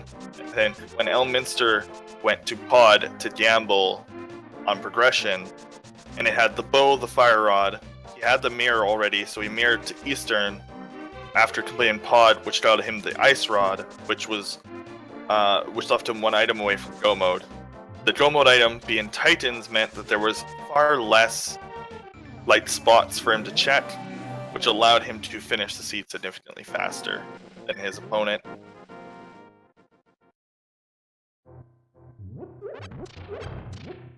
Basically just a one really good gamble just set him so far ahead. And does that sound about right? Like, is there anything else like really different about their runs? Like they made one choice and it diverged them completely. I mean, they were basically doing the same things in slightly different orders for the most part. Yeah.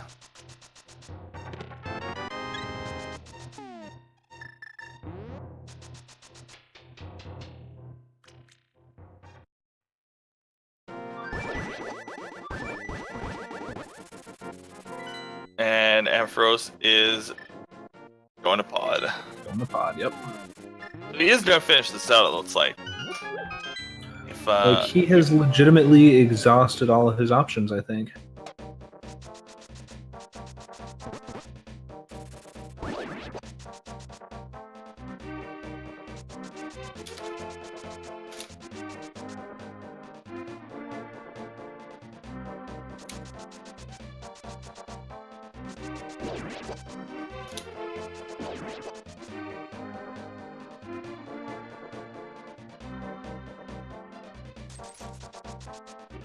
So, long and short of it, yeah. I'm wondering if Elm's just gonna see where the bow was, or where his progression was. I mean, he's gonna know it's bow, right? It can't be like fire rod leading you, skullwood leading you to bow, because I don't think Elm would have finished this fast. At least not 120 with everything else. But he knows that progression's here. I mean, logically speaking, it's either going to be here or Eastern, right? Yeah. Eastern would be... Oh, He's man. already took the front half of Skullwoods. Yeah, I'd be so mad if it was Eastern, too. Like, that's even... Whew. Actually, I guess that's actually a better play. If it was an Eastern, that would make more sense. Never mind, yeah. No. I think Pod makes more sense because you naturally want to go to Pod first because you do Pod and then you mirror to Eastern. So the time being so fast, I would say, indicates Pod. Yeah. Is the place I mean, to it doesn't really matter. You can do either or, so. Okay, so he has one key. Yeah, Pod unfortunately burned him.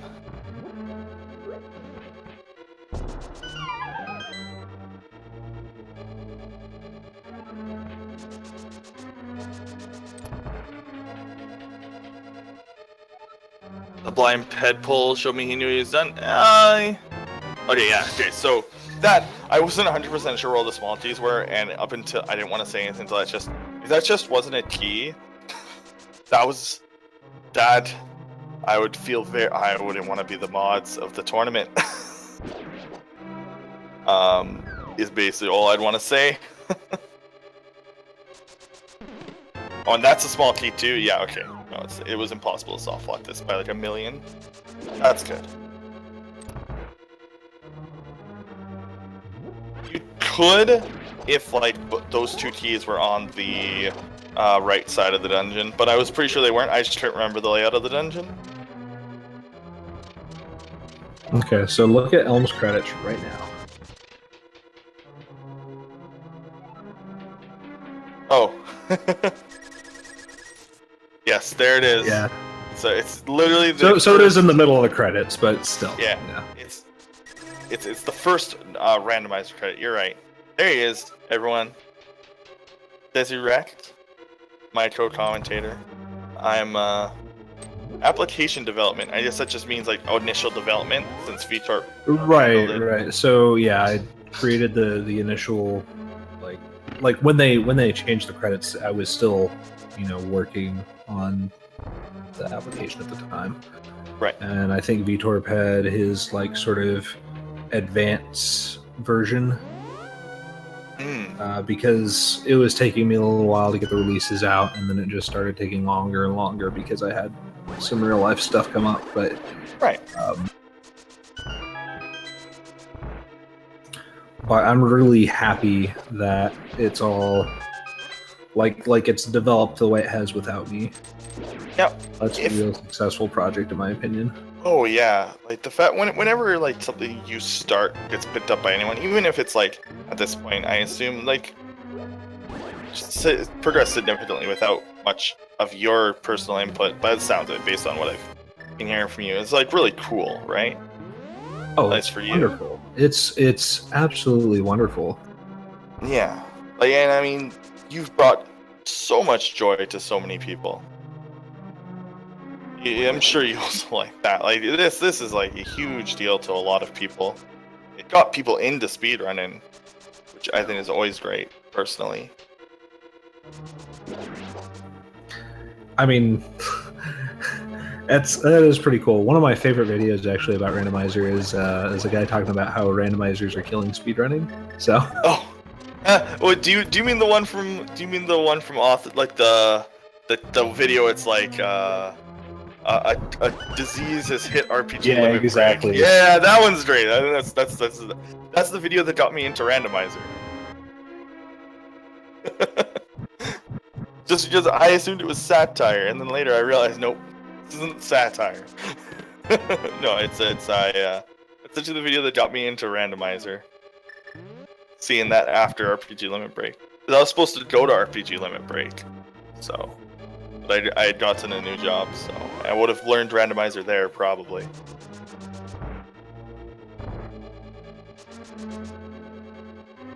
What vid? I think I can find it for people. It's pretty funny.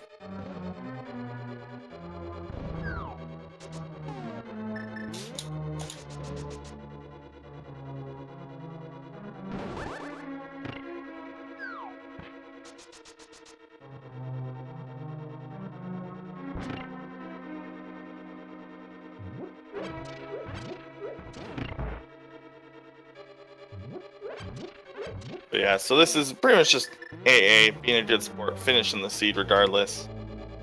Yeah, I can't find it, unfortunately. I can't find that video. There you go, that's the video I'm talking about. Nice! Did you have it saved somewhere? I actually, when Sabatender asked me the questions, I shared it with him there. Oh, okay, It's in a paste bin, so...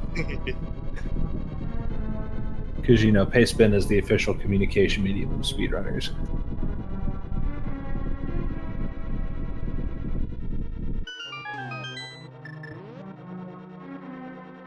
Clearton's a good guy.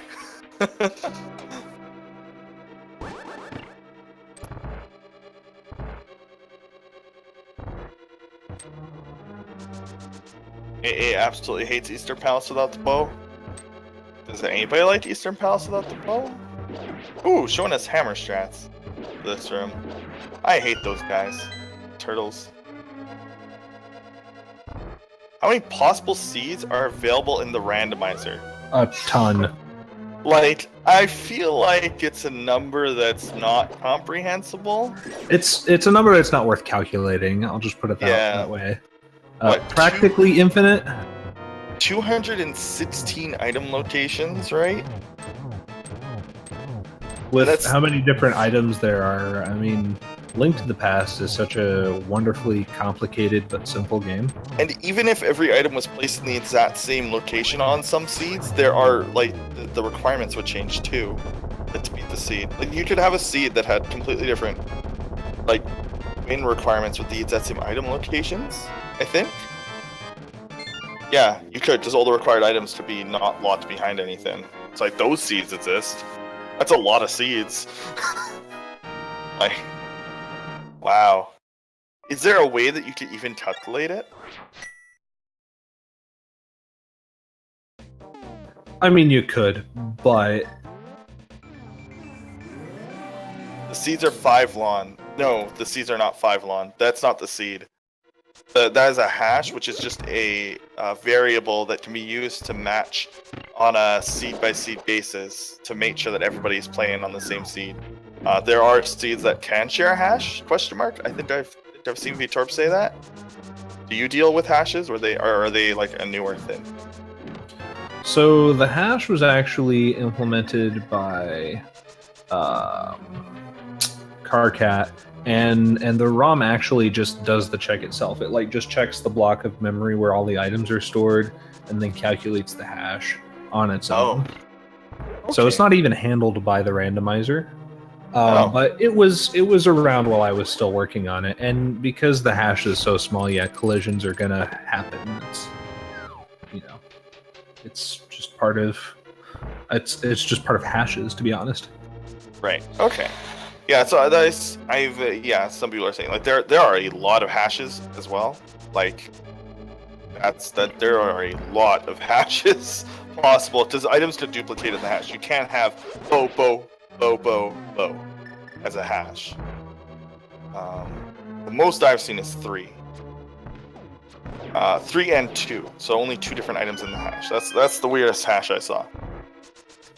So the vanilla seed, at least in my version, you could type no seed, and then it would just give you like all of the modifications in the ROM, but all items are vanilla spots.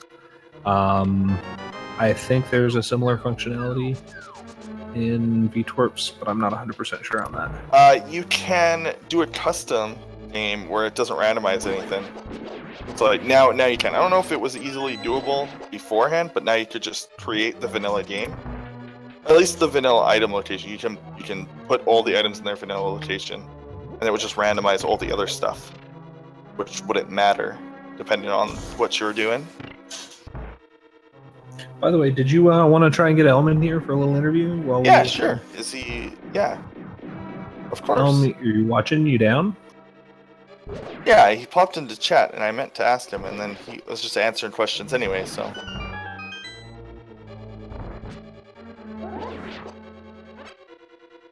Well, the invitation's open if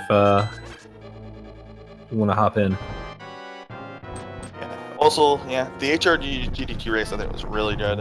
I'm really excited to see what they're going to do for the live one, specifically on like prevention of spoilers, while still keeping commentary interesting. It's gonna be a very interesting setup. I'm pretty sure Christos and Andy are going to have like soundproof headsets. Mm-hmm. Well, welcome and congratulations, Elm, on the really impressive run.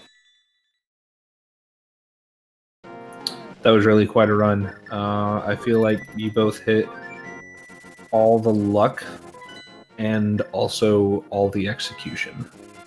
Yeah.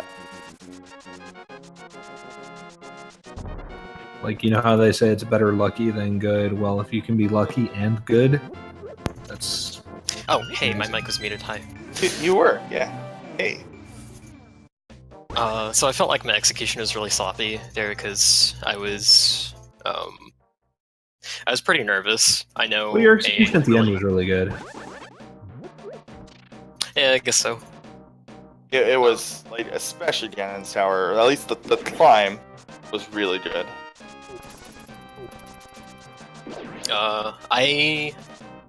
I know AA is a very analytical router, and I kind of expected him to make the same pod play that I did. Maybe not like right, maybe not as early as I did it, because I could have gone. I think I could have gone straight to Hera at that point. Yep, that's what he did. Oh, so he went to Hera. He found the Titan's Mitt, and that must have led him astray. Yeah, he did. He pulled the pedestal while you were killing Ganon. Like, when you shot your second silver arrow, he had finished the pull animation. Oh wow. So that's where this seed went. But beyond that, like, so up until that decision, you literally made all the same plays. It was eerie. Slightly different Like- orders for most of it, but yeah, it was basically the same ideas. Including when you chit Sashrilla. So, like, the only divergence really was, like, other than, like, a few small things. Yeah, there was a few other small things, but like, the major decision tracks you took, like, you did the... You went and got the save point, and he just went straight there, and that's how that worked, or the other way around. That was crazy. Like, I didn't answer with both of you to take the 5-minute ad in him. Like, that was sweet. Yeah, you don't see that every day. Were you worried though when you saw like the hook shot, like as one of the early items you could have gotten? Did that like? Yeah, was there any point where you thought maybe Ampharos got some of those early items where you didn't really require anything, like in Sasralla's hut? Not really. I saw the hook shot, and I figured he probably wouldn't have gotten it much earlier than I did. But let's see. I do actually. As soon as I went up to Death Mountain, I was like, maybe I shouldn't have done this right away because I don't actually have any items to do anything here. So I save and quit after that, and then I found the hook shot right away, and I was like, okay, that's pretty good actually. I didn't lose too much time, but I could have lost more. But I was worried that the efficiency, like, of my beginning route, just like the kind of micro stuff, was gonna set me back because I forgot to go. When I went back to Sanctuary, I realized I'd forgotten to check the back of Escape before going in the front. I meant to do that initially, in case the Moon Pearl was there or something. And then after that, I was gonna go check Bonk Rocks, but I forgot to do that because I was going up to Lumberjack to get some area. And then I went back for Bonk Rocks, and then I went straight to Death Mountain and I forgot Lumberjack instead. So I was kind of like, I'm making like all these tiny mistakes here and there, and I think they're adding up. So, question in chat: what is it that led you like that caused you to go to pod? Was it the hammer at Sora? Not really. Actually, that almost led me to Ice. I almost went to Ice after that. You didn't have the Titans. I also did that. Right. I'm glad that we both. Hey. Okay, sorry. Yeah, I'm glad I realized, or I'm glad that wasn't possible because I probably would have gone there. But I was like, okay, I still haven't turned in the green pendant, and the thing about Palace of Darkness is it's pretty modular. Like you go in and all your routing revolves around mirroring back to the start of the dungeon whenever you clear a certain section of it. So going in and having to double dip it really isn't as bad as double dipping a lot of other dungeons. So I figured, okay, I've got Sahasrar's pendant, I'll go drop that off, and I'll dip into Pod. I probably won't dip into Eastern, but I'll do Pod, because it's not that big of a time loss if it's a bust.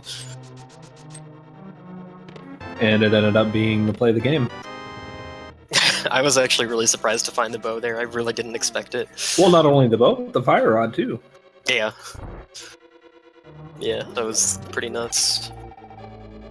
And then actually, I was thinking... Yeah, so I was thinking about going to Hera initially, and the fire rod kind of distracted me and made me go to Skullwoods. And I wished I had gone to Hera earlier, Because that actually was when I only had Titans left. That would have been my Go mode item still. But I went to Skull first, and since I was in the area, I decided to check like North Dark World Loop stuff. Yeah, no, that makes sense. I was actually kind of hoping that the Titan's Mitt was in King's Tomb, because it's a bit of a weird location for it to be. But I actually started panicking when I found it in Hera, because I realized I should have gone there earlier. Had I gone there earlier, I would have wasted less time, and I figured he was smarter and went there earlier. Which he was, and he did. And But he not- just didn't gamble on pod. That was Not the after idea. pod.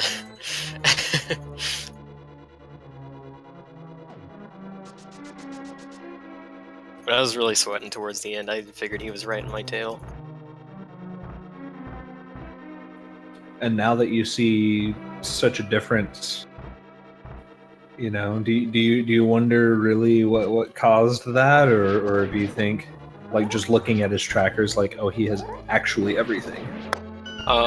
I kind of knew instantly the most probable cause of the divergence was him going Titan's Mitt earlier and being led astray from that, because I was like the big one. I was really fortunate to have a much smaller search space because of not having Titans.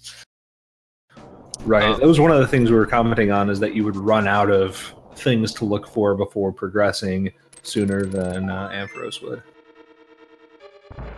Yeah. It was kind of funny though. I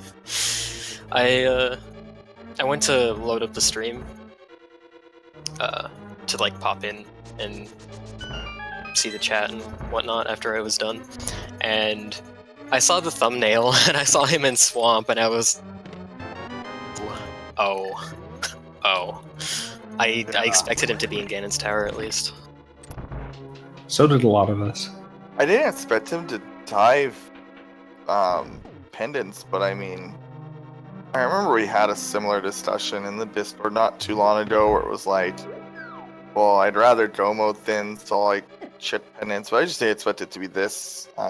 Yeah, like, he was doing everything he could to like Well, put off doing pod. He was complete because- in dungeons. That's a strategy, just complete dungeons, regardless of what they are. But That's an interesting way of putting a strategy. well, I mean, no, it is a strategy. It's I don't mean it sarcastically. That is a strategy that people employ. Well, I mean, yeah. Yeah. It's not. I don't know. It seems rather blind to me, if that makes sense. Like, we're just going to complete dungeons. So, Well, again, it leads because back green to pendant's the only one that really matters, right? yeah, it leads back to the really early thing where I said like the randomizer currently likes to lead you along. It's not often where so many items just don't require other items, which the seed it ended up that most of the items either didn't require much or didn't require anything deep. Like everything was just kind of available to you in varying locations. The most locked item was probably the Titan's Mitts. It was locked behind both the mirror and the hood shot, but those were both available from the start, technically. So it's just so weird. This sea was very weird. I was really surprised the Ice Rod was in such a free location. I was really Right? expecting to have to hunt for that. That was another one, like just there, right there for you. Like I've been struggling a lot lately in races, where I route really well up to my last go mode item, and then I spend literally 30 minutes looking for it, and it just keeps happening. So over the past week, I've been watching races. I've been watching other people. I've been trying to figure out how they handle the go mode item hunt, what I might be doing wrong there, and I was like expecting to have to pull out some of the things I had learned in that, and I just didn't have to, really. So I mean, maybe go into that. Like, that's actually, I think, something that a lot of people struggle with. I see that as a common complaint. It's like, oh, this item trolled me. Like, it's always their last time. So what did you learn, if anything, watching others? Maybe that you should say to the chat of aspiring runners. Oh, say to the chat. Mostly like Also, personal problems. I would like to be better at this game too. mostly personal problems I have. Like, I am one for if I find a good item in like a pendant dungeon, say, then I'm prone to abandoning the dungeon and then going to where that item opens up for me. So like, I had a seed in Ice Palace where I found the boots, and I didn't need the boots, I needed something else. I don't remember what it was, but as soon as I got them, I pieced out, and I started checking the boot locations, hoping that it would be right at one of them. And actually the item I was looking for was deeper in Ice Palace. I think it was a medallion, but I didn't go there again for a long time. So that really, really burned me. I mean, that was, to be clear, that was a completely different seed.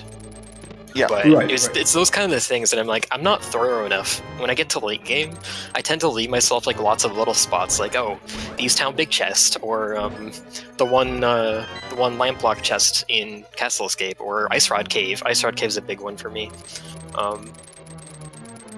And it's just like, I get to late game, I don't know what to do. There's too many options. Okay. So just trying to remedy some of that. And it ended Well, up. the scene apparently played to your strengths, weaknesses. I don't know. Yeah, I guess I don't know if you can call the rest of it a strength, maybe, but I feel like it more avoided my weaknesses. That's a good way to put it. I do really like early pod plays though. Especially V27. I won't do it before like really obvious things most of the time, but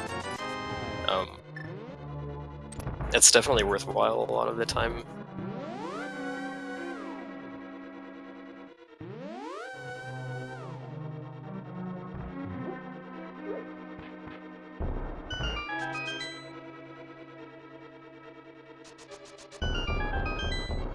Yeah, don't forget to follow both these genres. Elminster does a lot of randomizers as well as other games. Are you still in the Super Metroid tournament? No, I'm out. I lost to Oh. losers semis in that, so I got 4th. Rip. Yeah. But That's such a good tournament. I'm really happy with how I did in that. It just kind of sucked to lose so close to the end. So one thing I was wondering, going in, did you feel like you were the underdog in this race? Yes, I did. Not by a huge amount, but like I didn't think winning was out of the question. But I'm more prone. I feel I'm more prone to making logical errors in my routing than is like forgetting things, Right. making bad But- plays under pressure. Right.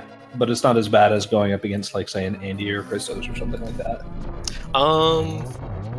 I guess not as bad. I've seen them have their fair share of Yeah. bad calls. Oh, at sure, times, sure. too. Or like Wild and Super Metroid or something like that. I mean, I beat Wild.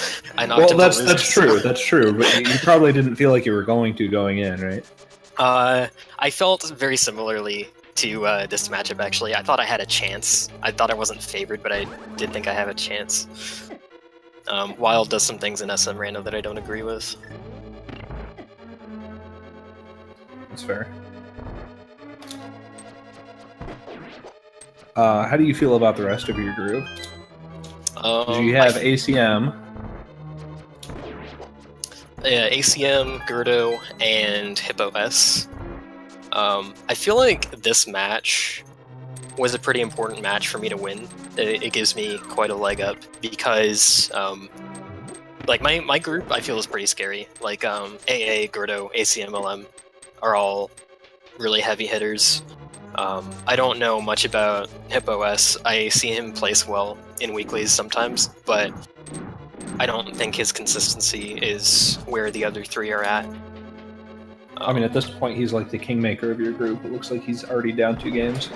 Yeah, so I feel I'm likely to lose to ACMLM, and I'm likely to win against Hippo S. And AA and Gerdo are kind of more the wild card matches, the ones that are really important to win. So I'm happy that I won this. I'm racing Gerdo on Friday. at 2 p.m. Eastern. And yeah, like in group stage, the matches that are more even, like more toss-ups, those are the more important ones to win. You've got some matches that you're just pretty set you're probably going to win or lose, but the ones that are a toss-up, those are really important. And if you drop one of those, it can spell disaster for your tournament life. Yeah, I understand that.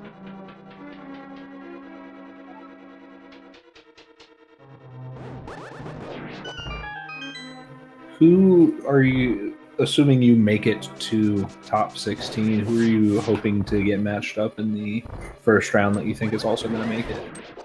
Oh, I really haven't thought about this, because this kind of requires some. Yeah, no, some that's guesses a on who's very gonna make weighty. it. That's a very weighty question. So Yeah, I really couldn't say.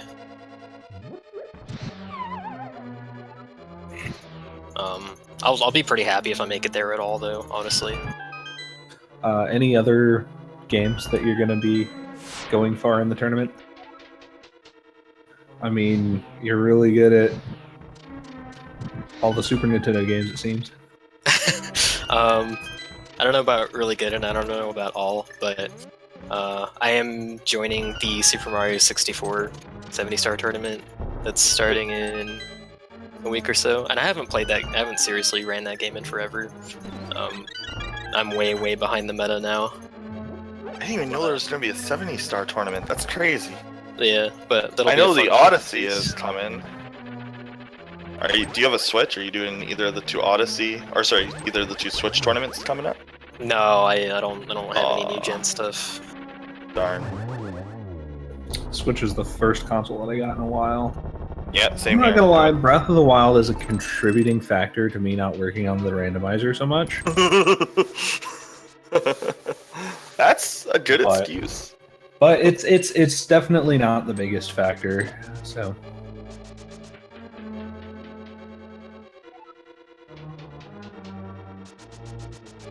alright, I get to see if AA has anywhere near as good of an Aghanim fight as you had on. It was, I think this one, I want to see if this one was a triple or not. I don't know if, did you get a triple on that first shot? I got Yeah, a he had a triple triple. in round one. Yeah. I wasn't sure if something got canceled out there. And that's because, yeah, so I think he's going to get the same 3-2-1. He got a Oh, two. because, yeah, you got a 3-2-1.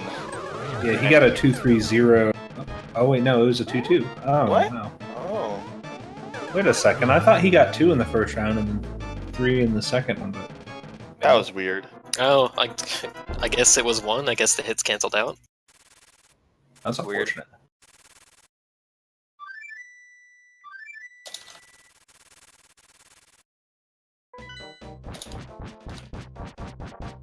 I think for tournaments to the future, while he's flying to there, I think I'm most excited for the Odyssey tournament, if only to watch how a speedrun could possibly evolve even faster under that kind of like grinding, because people will grind even harder.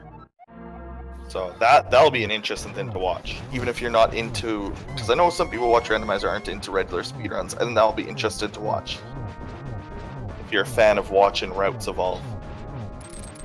So it's cool that Odyssey is Ampharos says fantastic, 100% right now. By the way, Oh yeah. wonderful. Like even if you're just a casual like me, it's still fun to like do all the speed tricks and stuff because they aren't too hard.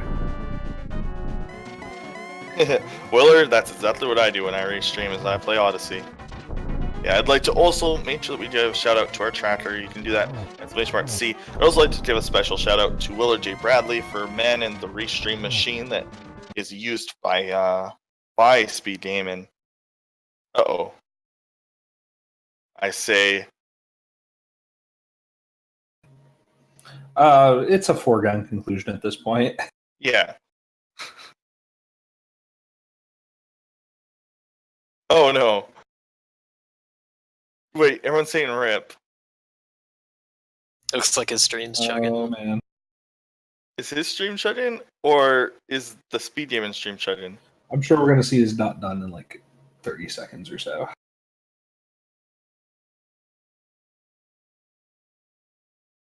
Okay, chat can definitely still hear me, I think.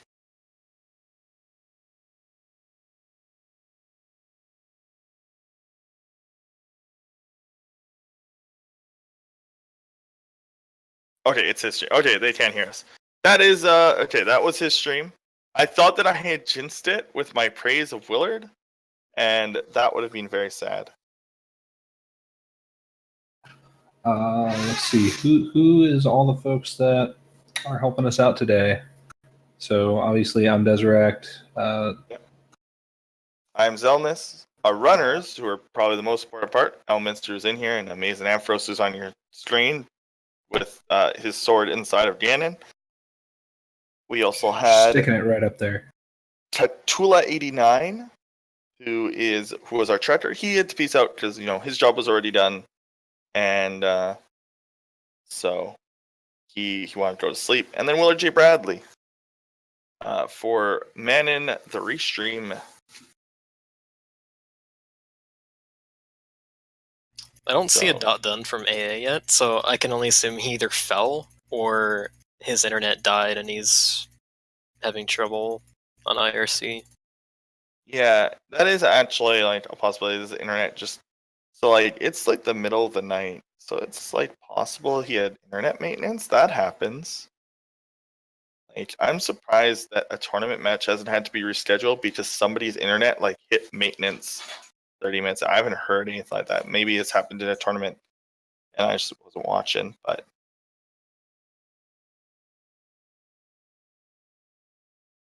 chat is freaked out. They want you to do something on your screen, Elm. Oh, my stream's been off for like half an hour. That is gonna stay a still image. Rip the chat. Oh, you're not gonna play any more Super Metroid Arcade? I think I sucked too badly at it already. Aww. Yeah, there are a lot of ROM hats for Super Metroid. There's a thing I realize about most popular SNES games, specifically SNES games. Apparently, they are all somewhat easily moddable. So Ampharos did have to reconnect. He just ghosted his nick and forfeited. Oh, okay. Uh-oh. Did he have a power outage? Oh, no. Apparently his computer crashed. Oh, no. That is some interesting timing. Oh. The sword's inside of Ganon.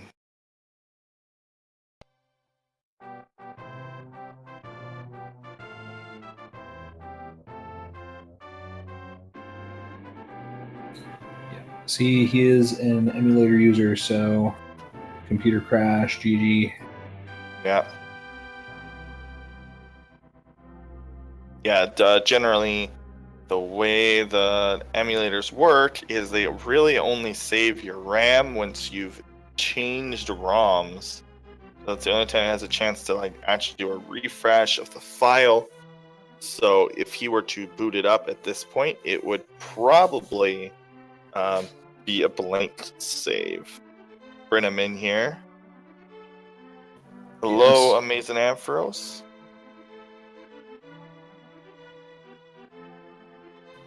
So I don't know how it felt from your perspective, but from our side, it was a little bit of a beating. Oh, yeah, I mean, I thought 32 minutes was pretty close, but I guess not.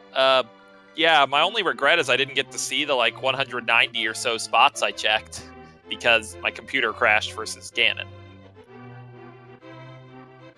Yeah. So what was it that led you to check everything except Pod? Was it the Titan's Mitt? I mean, Pod without Bow is better than it was in V26, where it was basically always wrong, but it's still not great. And, things kind of compound after a while because, when I cleared out Thieves entirely, and the only thing I've noted was Quake early in Thieves, it's that's not good. When I found the mirror where it was, that's when I got really worried. From my perspective, that was a horrible place for the mirror because I was sure he had it well before I did, and it would have let him just do everything more efficiently. Probably find the hammer well before I did too. Then, I'm like, I'll check out Dark Death Mountain, or check out Death Mountain. I can do Hera, Dark Death Mountain. It's gonna be some stuff maybe.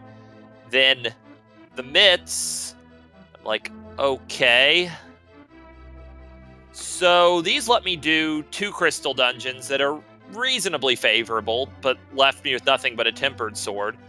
Ice, I thought, was the most likely place to have anything. When Ice had nothing, I was pretty sure I'd lost the race unless it was a pedestal seed, with some hope if the progression was in Swamp. When none of that happened, I knew I'd lost, and the dot done came very shortly. Now, would you be surprised if I said that you both were actually making the exact same decisions until you went to Hera and he went to Pod? You basically made the decision within like 2 minutes of each other. I'd be somewhat surprised that he didn't, or that he actually finished these and got a 120 anyway, but that would be the only super surprising thing. Yeah, that He was, did. Yeah, he did. That was, you guys literally made all the same decisions up until that point. Even the very weird, like, I didn't expect both of you to do Adonam when you did. That was the most shocking part. And I even said when you guys were doing it is, well, what if something is in Sphere 0 that leads to even more? And as it turns out, that was actually accurate. There was a mirror and a hood shot. Very easy to access if you chose not to do Adonam. So. Yeah, but Yeah, my that- logic with doing Aghanim then was basic. There's several things. For one, seeing Canis Samaria there, I'm like, even though it's 3 crystals in Light World, the odds of Canis Samaria not required are very low. It would require both Turtle Rock and Mire to be pendants. It would require Turtle Rock to be completely empty of value, which it actually was this seed, but that's not common. It would require the big key not to be on right side of GT, including Spike or Tile Room, so that's 5 out of 22. I'm just going to assume the Samaria is required. So I absolutely have to do Aghanim at some point. And I won't have to backtrack to the castle because I can do it while checking the castle, which is a pretty good early place to check. And I get the Pyramid Ledge item early. So it seemed to make sense to me to just do it.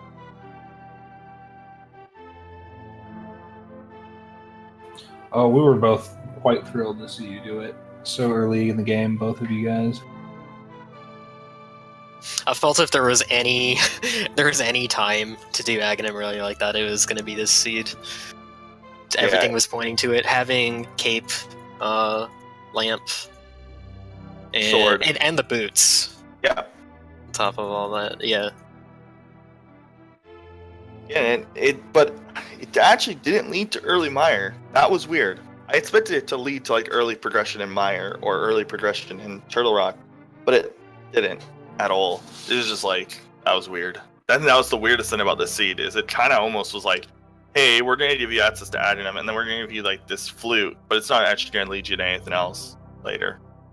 I actually find that Cane of Samaria is very often like accessible spheres before you'll get to a point where you actually need it, so it won't directly lead to anything. Oh, okay. I see it in Ice Rod Cave a lot. Agina's Cave. I feel like that's the good item I see most in those 2 locations.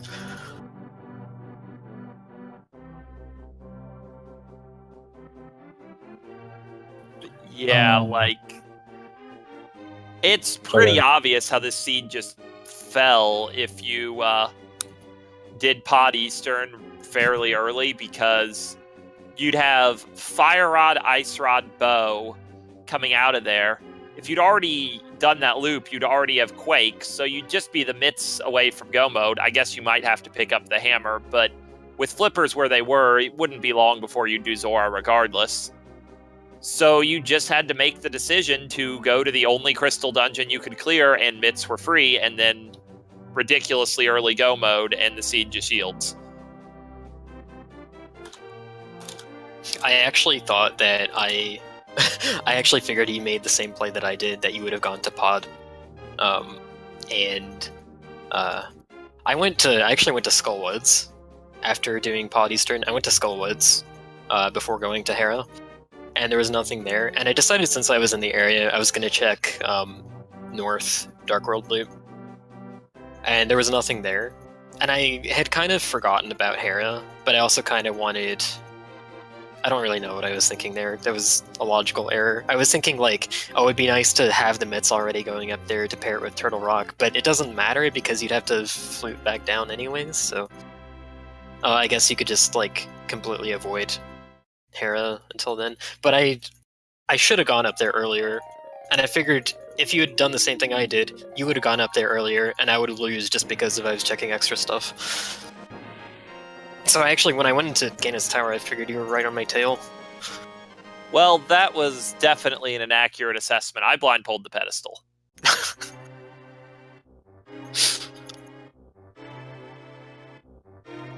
All in all, it was a very close race for the first, like, what, 40 minutes or so?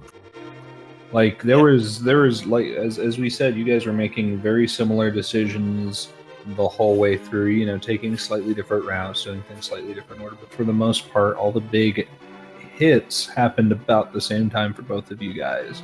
And then that divergence was, you know, AA going to Hera and Elm going to Pod. So up until that point, and even after Pod happened, I mean, there was still, you know, because Hera is obviously, there's still a crystal up there, so you're still making progression towards Ganon's Tower. You find Titan's Mid up there, and so there's still quite a bit of progression. So for a while, it was a very, like, too close to call sort of race. And then it just diverged so wildly in the last, you know, 20, 30 minutes before Elm finished. Yeah, it's kind of a classic. Like, I obviously lost by an incredible margin. It might be the single biggest loss anyone's had in group stages. I don't know. I haven't really watched a lot of them. But, like, in order for... My problem was finding certain items that opened things that were nothing but traps. Like, you know, I had all the breadcrumbs for Swamp and Ice, which Ice was garbage. Swamp was worse than garbage because it gave you a shovel and a book that led to nothing. So those were just a terrible outcome, really. And then, like, Meyer's big key was free at the start, and Meyer was garbage. So being able to go mode Meyer would have saved a couple of minutes easy. Like, everything just... I found the items in about the worst order I could have. It's just herring after herring after herring, huh? I like Axe comment, shovel was knives because you could dig your own grave. Oh. Oh, speaking of dids, that digging game was only 2 dids. That was cool. It's been a while since I've seen that. Just small note. This seed had a lot of thins. This race had a lot of thins in it. And I saw 29 digs in a match earlier today. Yeah. Like, really, I don't think we can say it was anything but luck here. I mean, it's obviously not the only component because, you know, you both had to execute well, and I think you both did execute pretty well over the course of the run. But, you know, just as far as the decisions that you made and the gambles that you took, you know, one of you unfortunately got the grand side of fortune, and the other one just got nothing, you know. And that was brutal to watch because it was through no fault of your own, you know. Yeah, it's just usually that happens towards the back end of the seed, like the very end. If it does happen. Yeah, I don't feel super bad about all my decisions, though, because, like, a 120 is a really fast time.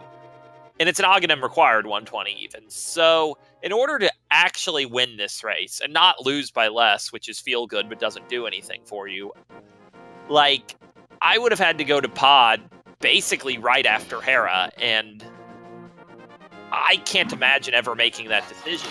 So, I don't know. It's just kind of how things went. Well, is there ever a condition where you would have gone to Pod before Hera? Like, not having the Titan's Mitt? I mean, I was pretty set on on Hera there because, I mean, Hera's reasonably likely to have something I need. It's a crystal. It did have something I needed, just something I would have ideally found later. And, Pod, there's a substantial chance you're key-locked from one chest in anyway, and even if you're not, like, relatively often there will be sufficient keys on the right side to bow lock a lot of the chest in the back of Pod. It turned out that things lined up in a way where you could very much clear out Pod and get that bow, but I didn't know it at the time. I actually think the knowledge of whether Pod is bow locked or not is somewhat useful. And whenever I try to go in there, I try to I try to bow lock myself with the keys as soon as possible, to know in the logic whether the game wants me to be there or not.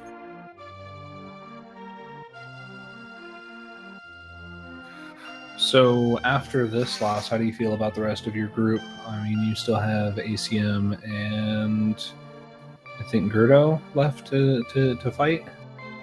Yeah, I mean, it's pretty simple, really. I have a chance to make the bracket if I run the table. If I lose again, and both ACM and Gerdo are incredibly strong players, then I'm out. And I don't really see a lot of way that can be different, you know?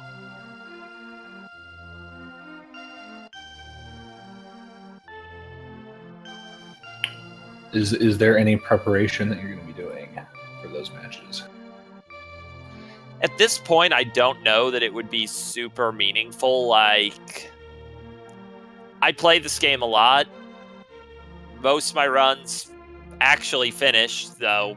I mean, the computer crash was an insane fluke on top of everything else. Thank goodness, if my computer was going to crash, it was when it didn't really matter. But, yeah, like, I play it a lot. I think I have a fair handle on how they like to play.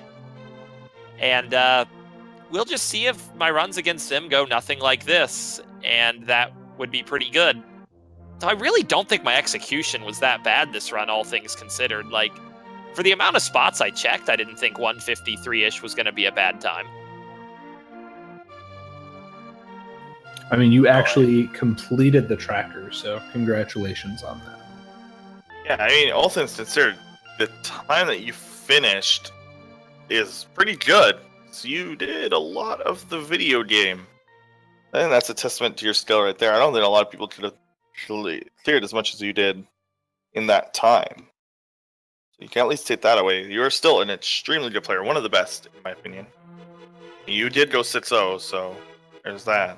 I mean, that's not true. I went 4-2. But... Oh, did I? Wait, oh, well, whoops, my bad. I thought you were one of the... Okay. Yeah, I won my Still very first 4 good. games, and then I lost my next 2. You are in this bracket, and most people didn't get into the last part of this bracket, so you got that going for you. Was it whoops. I mix up Ack and you all the time, Ampharos, for some reason. I mean, it's easy to tell us apart. I'm not a boker. But I think that's pretty much... I just confused you with 2 for whatever it is. But, yeah. No, both of you guys did fantastic. Guys, remember, you can follow both these runners for more Randomizer and more video games if you enjoyed their play. I don't know what you do other than Randomizer, Desi, which, but that's what you do. That is cool. I have not streamed anything in a while, and I haven't built any randomizers in a while. So, but go watch and play Super Metroid Randomizer. Go play ALTTP Randomizer. Go buy a Switch and play Mario Odyssey. Yeah.